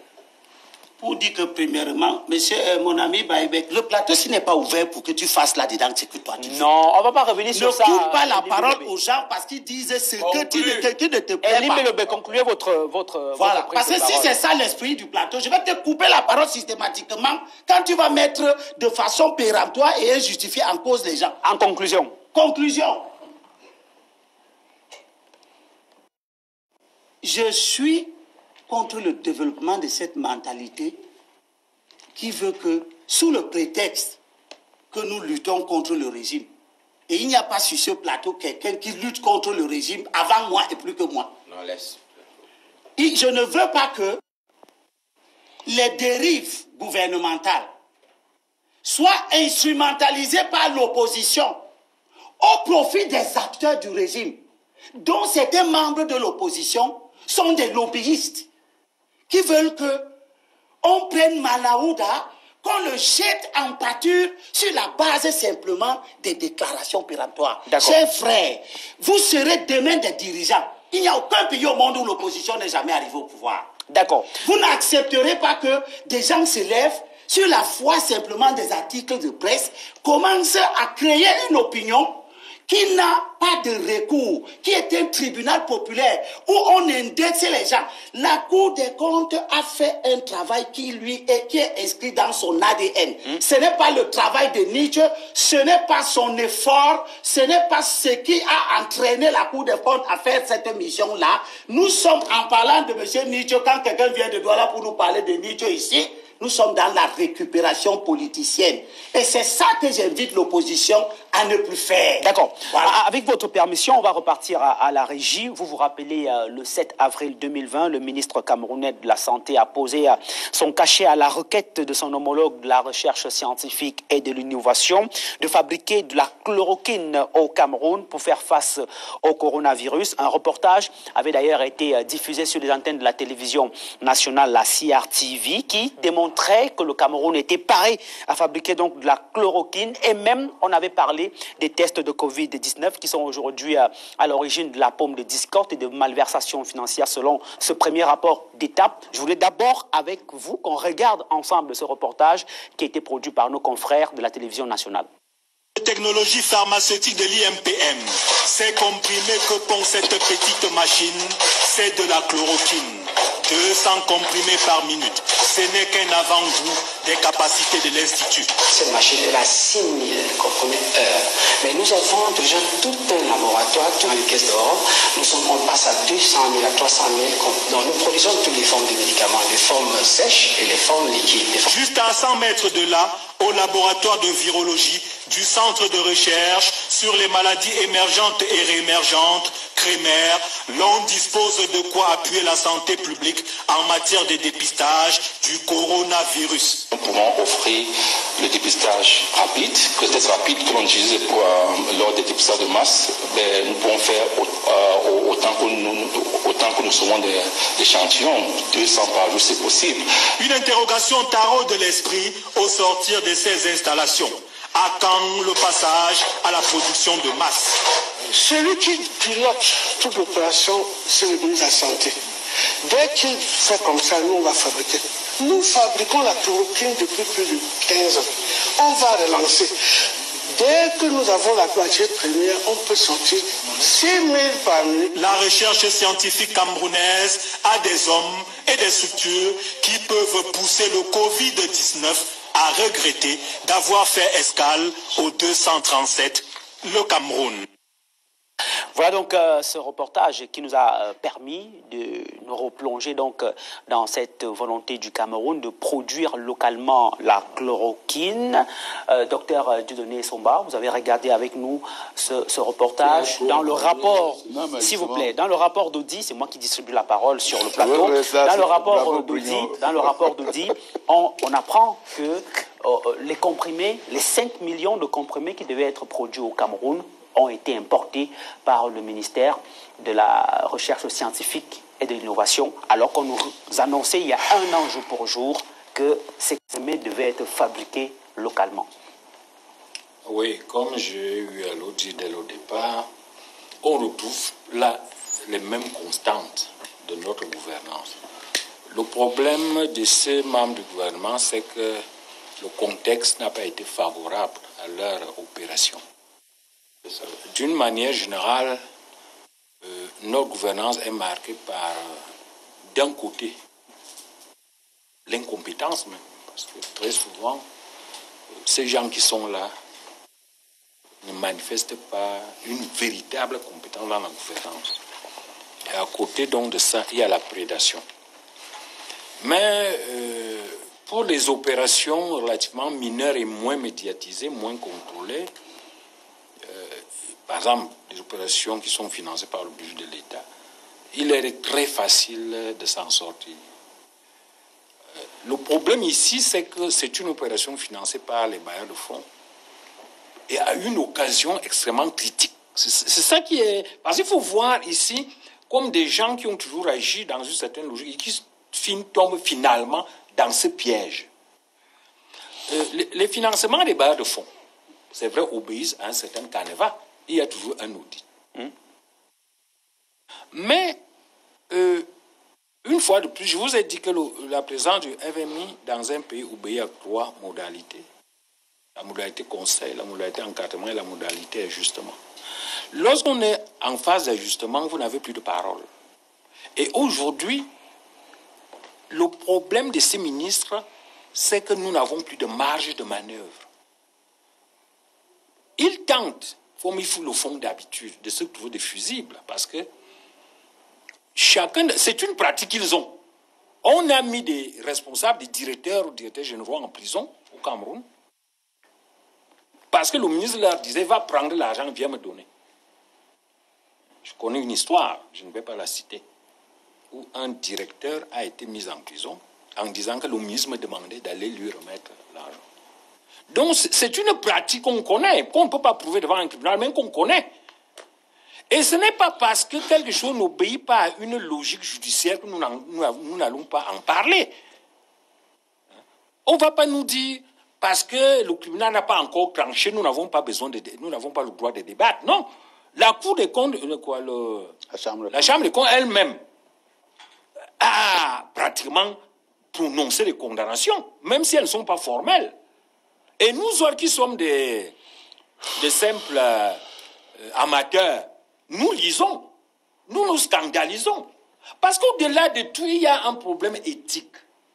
Vous ne pouvez pas, pour une maladie aussi gravissime que la Covid, saisir l'occasion d'un financement extérieur et qui est une dette. Parce qu'il faudrait bien, d'une manière ou d'une autre, rembourser. Vous utilisez cet argent-là à des finalités qui n'ont rien à voir avec la santé publique. C'est quand même abominable. Nous sommes ici vraiment devant ce qu'on peut appeler la morale publique. On ne peut pas continuer comme ça. Et je vous dis une fois de plus qu'ils ne vont pas échapper. Pourquoi? Simplement parce qu'on est saisi à la gorge. Le Cameroun est pratiquement en situation de paiement. Ça veut dire qu'il n'est plus capable de régler ses dettes extérieures. Et de l'autre côté, si le FMI demande à rembourser, il va rembourser avec quoi? Donc le Cameroun est obligé d'aller jusqu'au bout. C'est pour ça qu'il n'y a aucune espérance. Que ces gens qui s'agitent ne croient pas qu'ils ont une espérance pour échapper. S'ils ont encore l'argent, comme l'a dit l'avocat, le plus simple, c'est qu'ils ramènent rapidement, en disant que, bon, c'est tout. Ils n'ont pas encore eu le temps de dépenser tout cet argent. Je pense que la seule chose qu'on peut leur donner comme conseil, de rembourser, c'est vraiment, ils n'ont pas encore eu le temps de dépenser ça. Pas tout quand même. Pas tout, hein. Au moins qu'ils ramènent. Parce qu'il n'y a pas d'excuses. Il n'y a pas d'excuses. Et je vous dis qu'ils ne seront pas pardonnés parce qu'aujourd'hui, ces gens nous ont conduits à un gouffre. Les Camerounais sont plus prêts aujourd'hui à ce qu'on leur demande des sacrifices parce que des gens ont pillé l'argent et parce que les gens ont engagé le pays dans de très mauvaises opérations. D'accord. Honorable Samuel Motte, même si le docteur Dieudonné Somba n'a pas répondu à ma question, je vous la repose. Le président national du RDPC, votre parti politique, a été convaincu par vos camarades qui sont au gouvernement, qui peuvent fabriquer la chloroquine au Cameroun. Le président leur a donné son accord. Les moyens ont été débloqués pour la fabrication locale. Mais on apprend par la Chambre des comptes que ces comprimés ont été importés de l'Inde. Est-ce que ce n'est pas, je veux dire, une provocation de trop? C'est pour ça que je suis plus ou moins au regret de voir que vous me donnez la parole aussi tardivement. Dans un environnement où les gens ont tendance effectivement à avoir des caractères déviants, le contrôle et la réduction des comptes devient une exigence fondamentale. C'est-à-dire qu'il faut pas, on n'est pas, je veux dire, la vertu chez vieux au corps. Chacun de nous a peut-être un âme de petit tricheur dans son coin, et c'est la République, à travers les lois et les règlements qu'on édite, qui nous fait à un moment donné d'accord, qui fait qu'on peut vous contrôler, qu'on peut vous condamner, qu'on peut vous sanctionner. Et donc, du coup, pour que je sois bien compris dans le domaine, c'est une exigence fondamentale, c'est une exigence républicaine. Du coup, s'il est avéré que dans le cadre de ce dont nous parlons, il y a un certain nombre de gens qui ont eu des caractères déviants, ils seront lourdement condamnés, et cette condamnation doit être exigée que l'on soit de RDPC, de SDF, de MRC ou de qui que ce soit. Et d'ailleurs, c'est une exigence républicaine, souvent rappelée par le président de la République, notamment à travers sa fameuse phrase « ils vont rendre gorge ». Et là, on n'a pas besoin d'avoir de pitié là-dedans, y compris si c'est dans son propre cercle familial qu'on a triché. Il faut que ça ce soit clair, net et précis pour tout le monde. Mais également, je suis très mal à l'aise sur ce plateau d'être aussi sentencieux qu'un certain nombre de gens le sont. J'ai du mal également à discuter d'un rapport dont je ne connais pas bien, premièrement, les canaux de diffusion qui font qu'aujourd'hui, ça atterrit sur notre table et on commence à parler comme ça, comme si c'était une affaire anodine. Il s'agit de l'intégrité des gens qui est en cause ici. Il y a également de la liberté des gens qui peut également en pâtir. Et la présomption de l'innocence. Voilà. Bah, écoutez, vous ne me laissez pas terminer, mais c'est vous qui l'avez prononcé. Elle devait nous amener à une certaine réserve. Mais également dans le circuit de la production d'un rapport d'audit, il y a un chemin vertueux qui doit absolument être respecté de tout le monde, y compris de l'auditeur. Je vous signale au passage que dans le cadre de mon travail parlementaire, je suis souvent en communication avec les membres de cette auguste chambre, c'est déjà assez sérieux. Et donc, les interprétations maladroites que nous pourrons être amenés à formuler à l'intérieur de ce plateau peuvent également avoir à rejaillir sur elles. Même si l'Assemblée nationale, notamment le groupe parlementaire du RDPC, est resté muet sur la question de la gestion des fonds du Covid-19, on attendait... Mais qui vous a dit qu'on est resté muet? On n'a pas vu l'activité, on n'a pas vu sur le terrain, on n'a pas vu des nous sommes dans, M. Bidjan, nous sommes dans une république qui a un certain nombre de codes et qui nous impose une certaine forme de galanterie. Nous devons être respectueux des gens, peut-être par décret ou alors par élection, nous dédient une partie de leur vie à un moment donné. On doit être respectueux. Quand quelqu'un a été nommé ministre, effectivement, c'est certainement pour son bonheur, mais nous, citoyens, nous devons savoir que pendant au moins 15 ans, il aura à nous servir. Et pour cette raison-là, nous lui devons du respect. De la même façon que ce serait peut-être péremptoire de ma part, je pense que le professeur également, parce que j'ai dû dédier une partie de ma vie, doit avoir un peu de respect pour ce que je dis. Et donc, en ce qui concerne cette histoire de Covid, je peux vous dire que lorsque les tests nous sont parvenus à l'Assemblée nationale, ça a été une exigence, pratiquement de tout le monde, une exigence de transparence. Messieurs les ministres, vous qui nous apportez ce projet-là, est-ce que nous avons des assurances raisonnables que l'argent qui sera être débloqué dans ce cadre-là va aller au bon endroit? Et effectivement, des assurances nous ont été données. C'est dans le cadre de ces assurances-là, effectivement, qu'on fait l'audit. Mais là où j'aurais voulu intervenir un peu plus tôt, c'était pour vous dire, effectivement, on ne sait pas sur quoi nous discutons aujourd'hui. Est-ce un rapport définitif ou un rapport provisoire? S'il est provisoire, ça change tout. Parce que dans le cadre du chemin vertueux de la production d'un rapport, je pense avoir fait un certain nombre de constatations que je m'en vais conforter à la personne qui a été auditée pour savoir si effectivement, piste vertueuse, pour savoir s'il confirme effectivement que ce que j'ai vu, j'ai bel et bien vu. Piste vicieuse. Lorsqu'il a commencé à se défendre et que j'ai l'intime conviction que ce que j'ai vu, je l'ai bel et bien vu, je vais préparer mes conclusions de telle manière à ce qu'il n'aille pas s'échapper devant. Parce que c'est moi qui dois donner l'argument au juge. Or, dans le cas de ce chemin vertueux-là, il y a un certain nombre de choses, très souvent, que nous avons vues et qui s'avèrent être ne pas des malversations et dont nous devons corriger. Or, si nous voulons avoir une décision républicaine sur le plateau, on s'attendait au moins, au-delà des problèmes juridiques que ça peut poser derrière, que l'on décide sur un document qui est définitif. Je reviens sur la chloroquine. Pour sortir? Non, ne dites pas pour sortir, c'est le sens de votre question. Nous sommes dans le cadre... tout à l'heure, là également, il a soulevé les problèmes d'affectation, notamment lorsqu'on crée un projet. Tout projet au Cameroun et partout par le monde fait toujours l'objet de l'émission de ce qu'on appelle un rapport d'évaluation, dans lequel on vous dit effectivement vous allez vite financer ça, avec des proportions, et vous serez condamné pour avoir financé autre chose que ce qui figure, notamment, c'est pour ça qu'on parle de dépenses éligibles et non éligibles. Et dans le cadre effectivement de la chloroquine, écoutez-moi très bien, les gens sont très ambitieux au départ en disant, compte tenu de l'information que nous avons, nous pensons que nous avons des équipements nécessaires pour pouvoir faire la chloroquine chez nous. Le décideur. Le décideur est au courant de ce que, sur la base de l'information qui lui sont remontées, nous pouvons faire la chloroquine, nous avons des équipements suffisants pour pouvoir faire la chloroquine chez nous. Et à l'analyse, on se rend compte que nous avons reçu une bonne information. Ça ne peut pas faire partie d'une anomalie d'audit. Si la décision, par ailleurs, de dire, au lieu de continuer à produire pendant que les Camerounais seront en train de mourir, on commande à l'extérieur. Si c'est une décision assumée par la personne qui est en charge de gérer ces fonds-là, ce n'est pas une anomalie d'audit. Et c'est pour cette raison-là, y compris également le point de mercure qui ont été... Donc on s'endette pour aller enrichir d'autres États? Non, je veux dire que c'est un choix. Non, nous sommes dans le domaine pénal ici, de ce qu'il y a une personne qui a détourné quelque chose. Dans le cas, c'est une détournement d'affectation, au lieu de produire, on est parti acheter. Mais je vous dis tout simplement, y compris toutes les autres formes d'affectation, à partir du moment où c'est une décision qui est assumée par le responsable principal en chef, on ne peut pas considérer que c'est une anomalie d'audit. C'est la même chose des points de mercure que vous avez envisagé. J'ai lu dans une réaction quelque part, c'est pour ça qu'effectivement j'ai voulu m'attarder sur le fait rapport provisoire, est-ce que rapport définitif.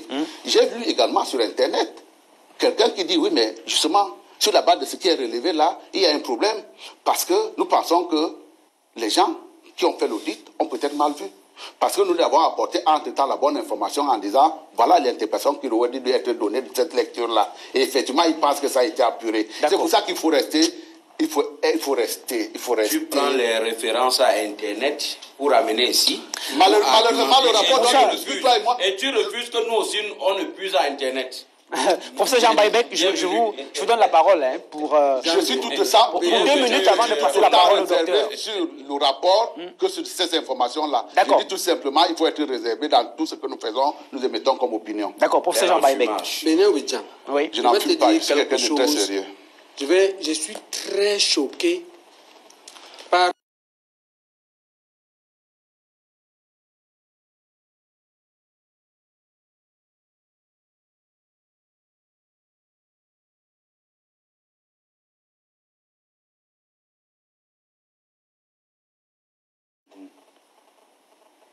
Et c'est terrible que les experts disent ça. Et c'est terrible qu'ils viennent défendre ça. Une installation industrielle n'a rien à voir de commun avec une installation de recherche.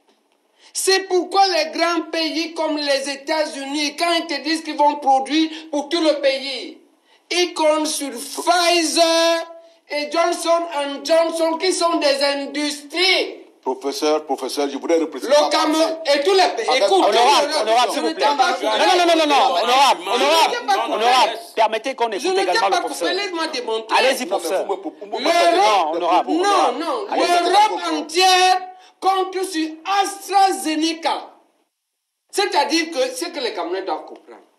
Le jour où le Cameroun veut produire le pétrole à la pompe, s'il n'y a pas les privés pour créer Sonara, l'État crée Sonara. Tout à fait. Ça dit qu'on peut avoir les industries d'État.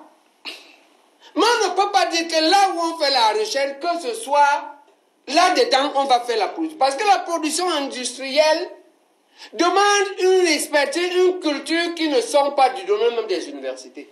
Les industriels naissent tout seuls. Et donc, je ne sais pas la bande qui allait dire au ministre, et pourquoi le ministre m'a cru. C'est pourquoi il dit que la mauvaise foi ou les cultures sont terribles. Comment pouvait-elle croire qu'une institution scientifique a des chaînes pour produire à l'échelle industrielle? C'est simplement une aberration. Par contre, c'est l'aberration ou la mauvaise foi. Et ça peut être de l'inculture. Les Camerounais sont incultisés. J'ai la chance, mon fils, d'avoir fait un parcours atypique au point où je suis Je me prépare à devenir industriel. Je me prépare, j'espère que j'aurai la grâce de Dieu pour y arriver. Et je sais ce que c'est que créer une industrie. C'est Dieu même l'entreprise. Et il y a un problème juridique. On vient de découvrir le test. C'est même encore sous brevet. Mais est-ce qu'on ne pouvait profiter de cette occasion pour Bon, justement on va donc créer transformer un laboratoire en industrie. C'est différent. C'est une production massive. Elle est différente de la production de recherche qui est une production expérimentale. On a parlé de 200 000 comprimés Peut-être par même jour. que si c'est un scientifique sérieux qui a dit ça au ministre, il voulait dire nous avons les capacités intellectuelles, on connaît la technique, la formule. Maintenant, pour exécuter ça à l'échelle de production industrielle, c'est différent. il faut, c'est pour, mais c'est une carte coloniale. Quelle est la carte coloniale? Néocoloniale. Elle vient du fait que, dans la conception de nos États, on a pris tous les bons cadres. On les a mis dans la fonction publique ou dans le salariat. On n'a pas une politique de développement industriel avec des grands patrons. C'est ça qui manque dans les États néocoloniaux. Du coup, quand il y a un problème comme ça, les États-Unis consultent sur Pfizer, qui est le numéro 1, le numéro 2 de la pharmacie industrielle au monde. L'Europe compte sur AstraZeneca, nous on part au ministère. Et la pauvre ministre avoue, par roublardise, par pédantisme, par carriérisme ou par... Donc professeur, c'était pas possible, n'est-ce pas? On prend une autre Attends, décision, le principe fondamental, c'est que pour un laboratoire, une usine, on peut transformer un laboratoire en usine. Mais un laboratoire ne peut pas faire la production industrielle. D'accord. C'était pas possible. D'accord. C'est un mensonge. C'est pas une faute d'audit. Non, docteur, oui, peut-être. s'il vous plaît. Mais Docteur, dans le plan... d'autres personnes doivent prendre la parole sur le C'est-à-dire que j'ai envie de sortir. C'est-à-dire le Cameroun n'a que les aveugles. Non, restez au Cameroun. Comment on va faire? C'est vrai. Restez au Cameroun, professeur. Docteur, Paul Biyawa. Prof, j'ai parlé de l'incompétence. Docteur Albèze, lorsqu'un gouvernement... Non, s'il vous plaît. Lorsqu'un gouvernement... C'est-à-dire qu'une cuisine familiale devient un restaurant. C'est ça qu'il faut dire aux enfants au quartier. Le restaurant produit pour tout le quartier, toute la zone. Est-ce que la cuisine familiale peut donc servir? Non. Mais à condition de la transformer donc. Un restaurant. Donc ce qu'elle a dit là, elle a dit que la cuisine familiale va devenir le restaurant. Faux! D'accord. Ce n'est pas possible nulle part au monde. Docteur Albèze, lorsqu'un gouvernement reçoit 180 milliards de francs CFA pour gérer une pandémie, et ce gouvernement, lorsqu'on a, en fait, selon le rapport d'audit de la Chambre des comptes, on a l'impression que le gouvernement camerounais s'est beaucoup plus empressé ou alors s'est spécialisé pour la circonstance dans les achats. Est-ce qu'on ne pouvait pas penser de mettre sur pied une industrie? On a des jeunes Camerounais qui excellent dans l'innovation dans le domaine de la santé. D'autres même ont présenté... Tous les pharmaciens savent fabriquer ça pour le savoir. Il faut savoir les pharmaciens camerounais. S'il vous plaît, professeur. Ils sont capables. Professeur, s'il vous plaît. Professeur, s'il vous plaît. Est-ce qu'on ne pouvait pas profiter de cette occasion pour mettre sur pied une industrie qui permette à ce que le Cameroun puisse être autonome sur le plan de la fabrication, par exemple des chloroquines ou encore des tests? Exactement, c'est ce que je disais dès le départ et dans les multiples rapports que j'avais, les rapports d'analyse que j'avais proposés. Et je me souviens également que en début de la pandémie, je posais déjà justement le problème vu un certain nombre de travaux que j'avais déjà fait sur les questions de santé. Je disais déjà qu'il y avait beaucoup de choses qu'on pouvait faire parce qu'il faut comprendre une chose, c'est que les situations de crise sanitaire sont des moments où certains pays capitalisent un certain nombre de choses pour avancer. Vous voyez aujourd'hui, la Chine s'est repositionnée tout directement après avoir contenu en quelque sorte le virus. Donc, il y a généralement, lorsque vous êtes dans une position de crise, il y a un programme à deux niveaux, c'est-à-dire que vous essayez premièrement de minimiser les effets négatifs de la crise, tout en maximisant les effets positifs que la crise peut vous apporter. C'est pour cela, par exemple, d'abord, je crois que c'était les histoires de Mars et Avril, j'avais fait une note et j'avais fait cette proposition en disant n'allons pas sur le cadre de faire des tentes dans les stades parce que ça va nous prendre de l'argent pour rien. Parce qu'il faudrait que lorsqu'une crise sanitaire finit, que le système de santé puisse avoir quelque chose en plus. C'est très important.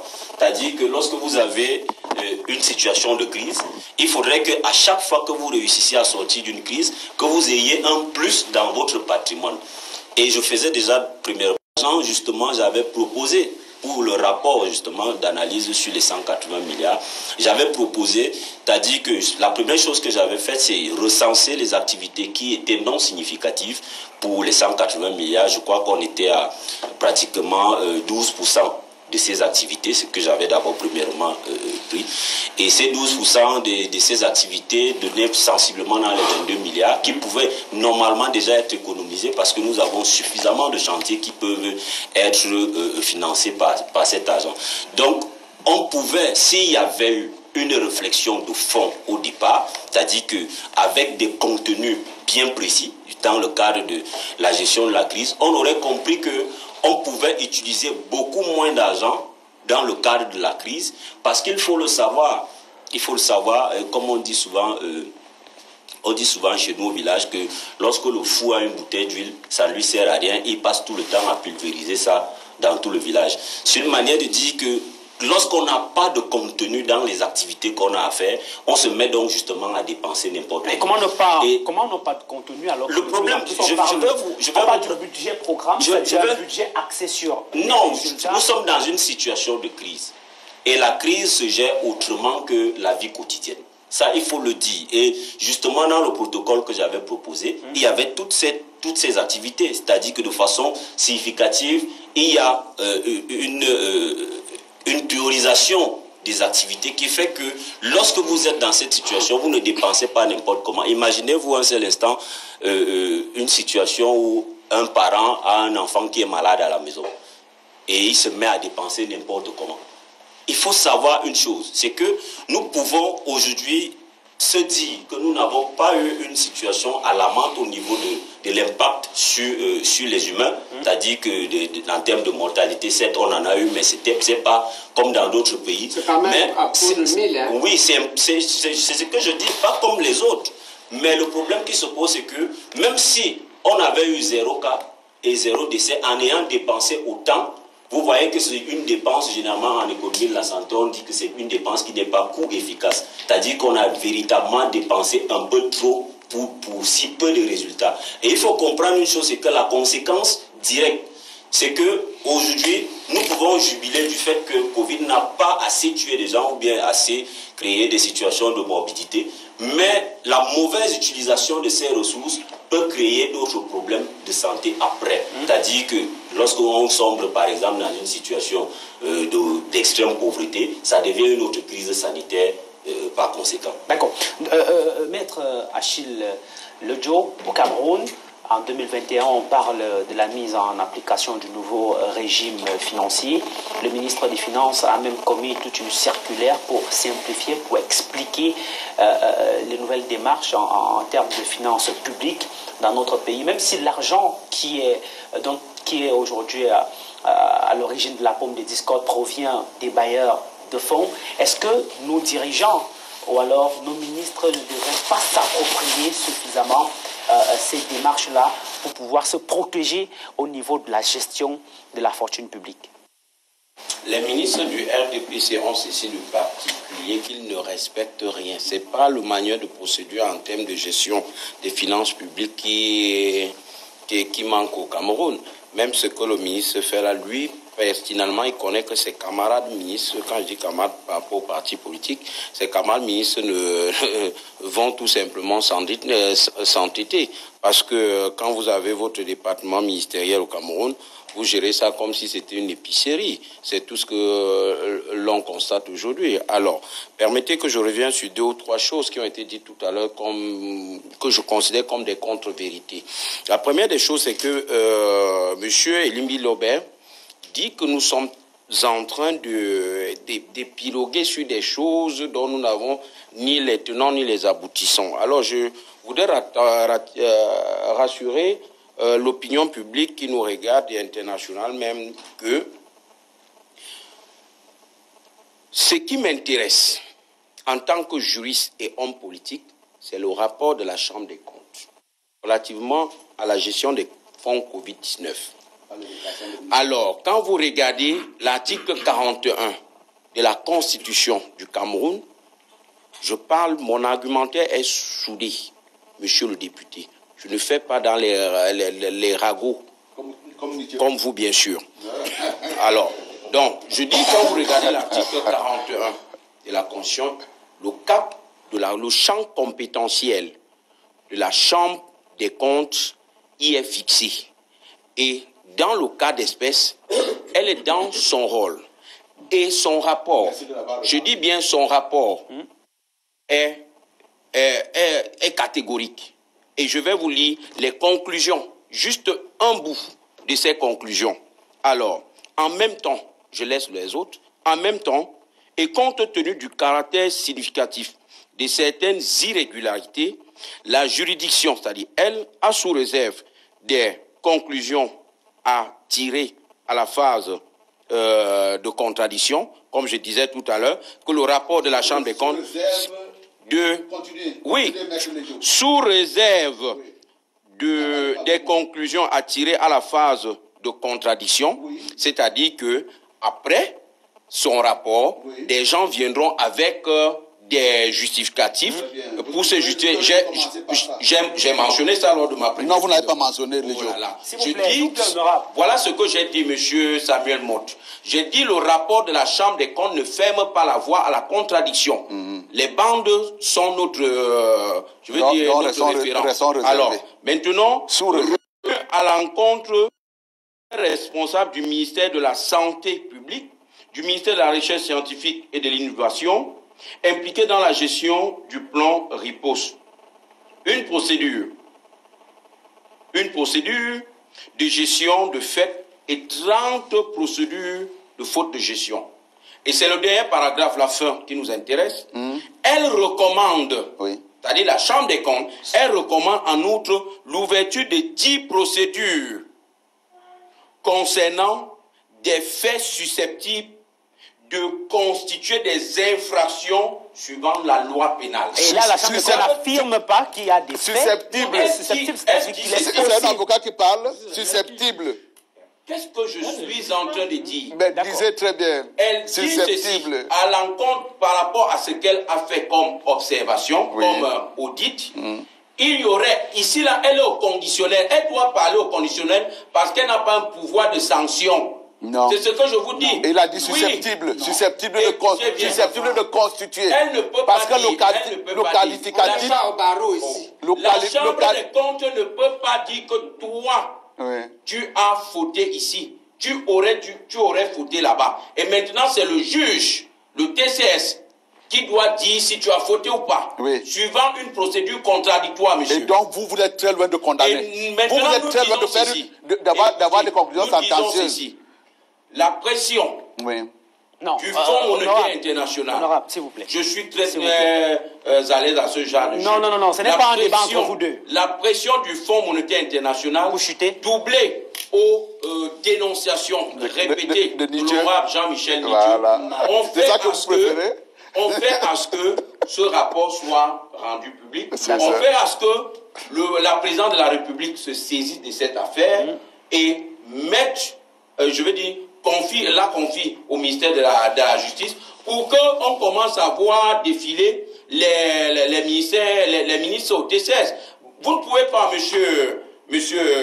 monsieur Motte, vous ne pouvez pas venir sur un plateau sérieux comme celui-ci, dire que vous, députés, il y a des galanteries que vous devez observer, des règles de garantie que vous devez observer. Je vous dis que vous, en tant que député, vous votez les lois et vous contrôlez l'action parlementaire du gouvernement. Vous, en tant que député de cette législature, si vous avez pu apposer les actes de contrôle, je dis bien de contrôle de l'action gouvernementale dans ce secteur d'activité, c'est-à-dire relativement à la gestion des fonds Covid, vous aurez dû déceler quelque chose d'anormal. D'accord. Abel Elimbilobé, le rapport a été transmis non seulement sur la table du chef de l'État, mais également le TCS à travers le ministre d'État, ministre de la Justice, garde des Sceaux, Laurent Esso, s'est saisi du dossier. Certains ministres sont passés pour les auditions cette semaine. Selon vous, quel pourrait être le rapport qui est entre les mains aujourd'hui du TCS?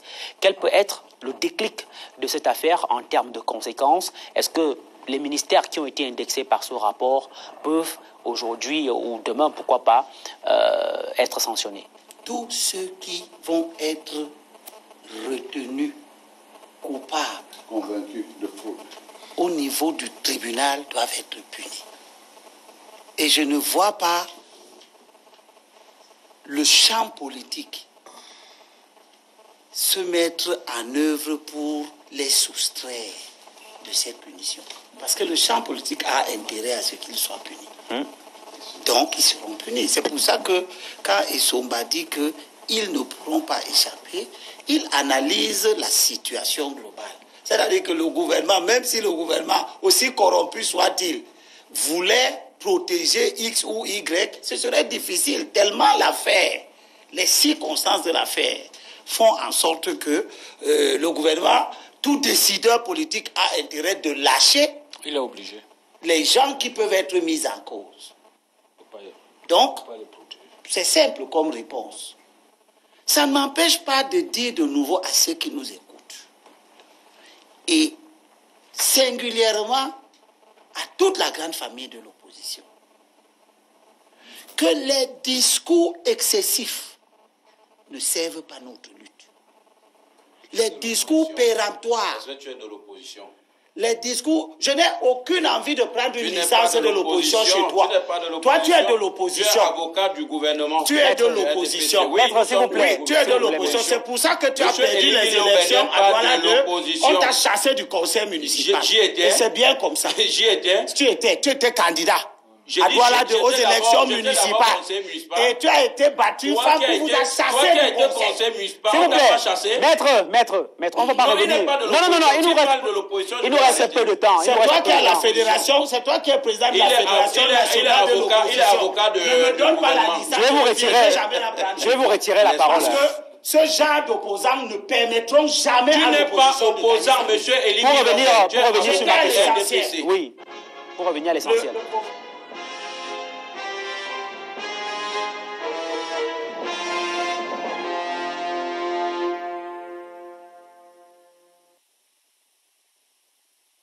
La boue, je te laisse dans la boue. Tu n'es pas un opposant. Pour conclure. Ce que Baïbek a dit. Première chose. Les conditions, pour nous, les physiciens, nous savons que un travail de laboratoire se déroule dans des conditions spécifiques bien données, qui sont très différentes du travail en milieu ambiant, qui devient le travail industriel. Les conditions atmosphériques, les conditions de pression, les conditions de température, tout ça, ça change. Donc, quand un scientifique vous dit qu'on a la capacité, il parle de la capacité intellectuelle. Il parle de la disponibilité de la ressource humaine. Maintenant, l'homme politique est venu prendre le discours scientifique pour rendre service au régime. Pour rendre service au régime. C'est là qu'il y a un défaut de communication. Parce que quand toi, homme politique, tu viens dire que le Cameroun peut fabriquer la chloroquine, l'homme qui est dehors, le petit citoyen, en tant que vous allez mettre ça dans les pharmacies, on va acheter. C'est une nouvelle qui a été d'ailleurs très applaudie par les Camerounais. Moi, le jour où j'ai entendu ça, je savais que le ministre était dans la faute. Aucun pays au monde ne fabrique pas. Mais ce n'est pas une faute d'audit. Mais cette faute-là n'a rien à voir. Cette faute-là n'a rien à voir avec les discours excessifs que les professionnels de la péroraison creuse qui ont caporalisé l'opposition font ici. Ça n'a rien à voir. Un ministre qui dit que je peux produire des poulets. J'ai la capacité. Oh, les ministres ont déjà fait ça. Hein. Et pas les ministres, mais comment il s'appelait celui qui est décédé là? celui qui est décédé, qui faisait dans la défense des agriculteurs. Djonga. Djonga. Il a dit, sinon n'importez pas le poulet, les Camerounais sont capables de produire du poulet. On a fermé. Quelques mois après, les Camerounais n'étaient pas capables de produire du poulet pour nourrir tout le monde. On était obligé de réouvrir. Donc, on a ce caractère. Les gens sont excessifs dans leur discours. Deuxième chose, je veux que mon ami Jean, qui est ici, nous avons fait nos classes ensemble, sache que je ne peux pas m'asseoir quelque part et accepter que des gens sur des bases péremptoires, parce qu'ils ont la liberté d'expression, parce qu'ils ont la liberté d'opinion, disaient que Jean Baïbek c'est qui, son diplôme là même qu'il a obtenu c'est qui. C'est ce que vous êtes en train de faire sur les plateaux de télévision. Il faut de la réserve. Ayons de la réserve dans notre discours. C'est elle qui va crédibiliser notre discours. Le Cameroun est tellement mal géré que il est difficile pour ceux qui le gèrent, dans un débat intellectuel sérieux, sans émotion, de se tirer d'affaire. Les fautes sont partout. Mais en même temps, il sera très difficile pour l'opposition de prouver qu'elle peut faire mieux avec des gens comme ça, qui échouent d'abord aux élections, qui ne savent rien, qui ne gagnent jamais, qui sont en train d'installer leur parti dans la gadou. Parce que voilà la bande des gens qui veulent chasser maintenant aussi dans le parti. Bon, et voilà. C'est ce qu'il fait. D'accord, moi j'ai affaire à des gens comme ça. D'accord. Parce que je ne fais pas 200 km. Il a créé Kaotal. Je ne fais pas 200 km. Il a venir bien parler à un opposant. Le Cameroun est mal gouverné. On vous a compris. Tout le monde sait aujourd'hui que le Cameroun est mal gouverné. La question que nous nous posons, c'est on en sort comment? Merci. Est-ce qu'on peut en sortir avec ce type d'acteurs? C'est pas eux qui gouvernent. C'est pas eux qui gouvernent. Merci. Merci. Professeur Jean Baïbek, s'il vous plaît. S'il vous plaît, s'il vous plaît. Professeur, s'il vous plaît. Professeur Jean Baïbek, est-ce que cette situation n'a pas également une autre bonne nouvelle qu'on peut déceler derrière, c'est qu'il y a quand même aujourd'hui le souci du gouvernement de rendre transparent la gestion de ce type de fonds, mais aussi, est-ce que cette situation ne peut pas précipiter le remaniement ministériel qu'on attend depuis des années aujourd'hui? C'est le point positif du système. Il faut dire que ce système a des points positifs et c'est un des points que j'ai à l'UPC. C'est que chez les fondamentalistes et radicaux, à chaque fois je veux ressortir ce qui est positif. Dans un groupe en particulier, ceux qui sont au pouvoir, ils oublient que je suis né dans l'UPC, que moi, pour ça, je ne peux pas quitter. Ils me soupçonnent. Donc, ce que l'on peut dire dans ce, c'est que l'État s'est bien comporté. La maladie entre au Cameroun, regardez la chronologie, la maladie entre au Cameroun en mars 2020. Au début du mois de juin, 2 mois après, le président de la République change le budget. Parce que le budget n'a pas prévu ça au début d'année. Tout à fait. D'accord? Sur ordonnance, il ne va pas à l'Assemblée parce que constitutionnellement, il en a le droit. Quand c'est grave, si on bombarde Yaoundé, il n'y aura pas de l'Assemblée.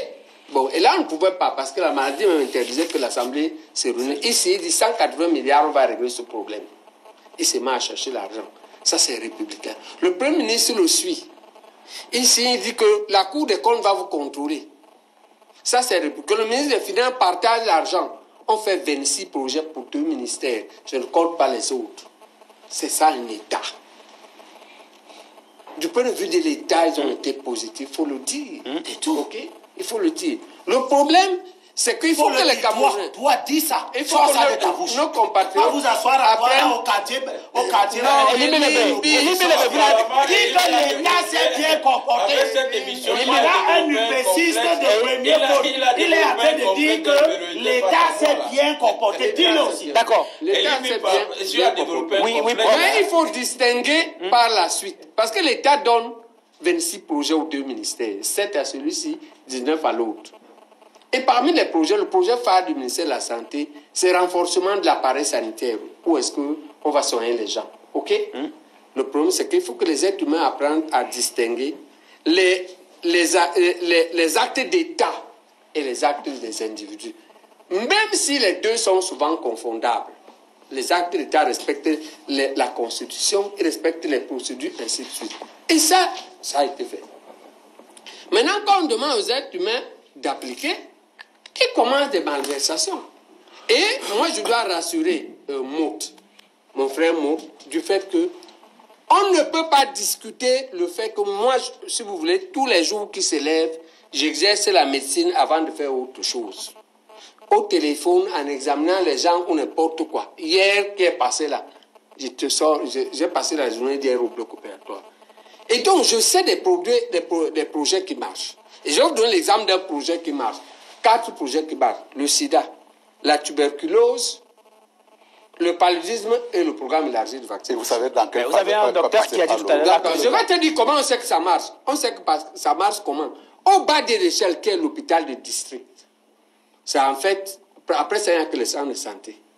Pour le sida, dans le tiroir du médecin qui travaille à l'hôpital de district, quand tu viens à l'hôpital, à l'entrée, là, il y a un type qui peut te tester. Il te propose ça, il te fait le conseiller. Il te teste pour le sida. Si tu es positif, il t'envoie sur le docteur. Là, quand le docteur te reçoit là, il ta famille pour il ouvre son tiroir, il te donne un paquet de médicaments. Ça veut dire que tout le monde ressent. Tu ne rentres pas sans paquet de médicaments si tu es positif. À l'hôpital de district au Cameroun. Si ça vous arrive, appelez-moi, dites-moi, je vais chauffer ce médecin. Parce que la plupart sont soit mes collègues de bons rapports, soit mes élèves. Il va me respecter. Il va dire, comment tu l'as fait? Tu es allé sur le chef de district, il ne t'a pas donné. Dis-moi, chef de district. D'accord? La tuberculose, quand on te détecte la tuberculose, on t'hospitalise là, on te donne le médicament gratuit. C'est un programme que l'État a signé. Lui-même et le bailleur de fonds. Le paludisme. Si tu n'as pas de moustiquaire chez toi, le docteur t'envoie chez le major de l'hôpital. Elle te donne la moustiquaire. Si on te refuse, dis-moi. Les vaccinations, il y a un calendrier, on vaccine les enfants chaque semaine. C'est des programmes qui marchent. Donc, quand un programme de la santé marche, on le sent à l'hôpital des districts. C'est le critère. Vous voyez ce qui se passe avec le Covid. Pour finir. Pour le Covid, le médicament n'est pas encore à l'hôpital du district. À l'hôpital d'arrondissement, CMA. Le médicament n'est pas là-bas. Pour le Covid, la protection individuelle ne sont pas là-bas. C'est pourquoi les médecins sont morts comme des mouches. Est-ce que vous comprenez comment nous sommes remontés contre ce ministère? Il ne nous a même pas protégés. Ils ont échangé les médicaments, les objets de protection individuelle, qui sont des combinaisons, des bottes, des masques, des quoi. Ils ont échangé ça contre les masques. La Cour des comptes le dit. C'est maintenant qu'on voit pourquoi on n'a rien. Peut-être quelques formations sanitaires ont éliminé. Peut-être au niveau régional. Mais moi, je ne regarde pas le niveau régional. Je regarde le niveau du district. Pourquoi? Parce que 90% de ma famille, mes amis, sont au niveau du district. D'accord. Du CMA. D'accord. Honorable Samuel. Okay? Donc, on ne sent pas l'affaire du Covid là-bas. Et je voudrais dire à l'État que ce qu'on a quand même de positif, c'est que l'État sait maintenant que le ministre on a compris ici que le ministre de la Recherche voulait dire qu'on a le savoir. Mais que le faire, c'est à l'industrie. D'accord. Et elle doit donc réunir les industriels. C'est-à-dire qu'au Ron Poulain, si c'est un secteur industriel et pharmacien, ces gens-là, ils peuvent transformer. Parce qu'on a vu ça en France. On transforme une chaîne de fabrication des habits en chaîne de fabrication de masques. D'accord. Je voudrais rappeler ce que l'État doit faire. Et l'argent qu'il va avoir pour faire ça. Alors, mais c'est l'argent qu'il aura arrêté en gelant les comptes. C'est fini pour ça, c'est fini, s'il vous plaît. On lui donne la je rappelle que pour le moment, on n'est plus au niveau du rapport d'étape de la Chambre, de la Cour des comptes, puisque les ministres passent déjà au tribunal criminel spécial. Cela voudrait dire que le dossier se retrouve maintenant au niveau du tribunal criminel spécial qui pourra donc avoir la compétence pour dénoncer et définir quelles sont les fautes de gestion ou s'il y a des cas de malversation. Malheureusement, le temps imparti à cette émission est arrivé à son terme. Vous n'allez pas pouvoir répondre, honorable Samuel Maud. Merci à tous les 6 d'avoir accepté notre invitation. Mesdames, messieurs, le programme, s'il vous plaît, laissez-moi conclure au moins le programme. Les programmes se poursuivent sur la télévision africaine. Retrouvez tout à l'heure votre programme de divertissement Dimanche Bonheur. Nous, on se retrouve dimanche prochain lorsqu'il sera 11h, s'il plaît à Dieu, sur l'antenne de Vision 4 Télévision. Bon dimanche à tous.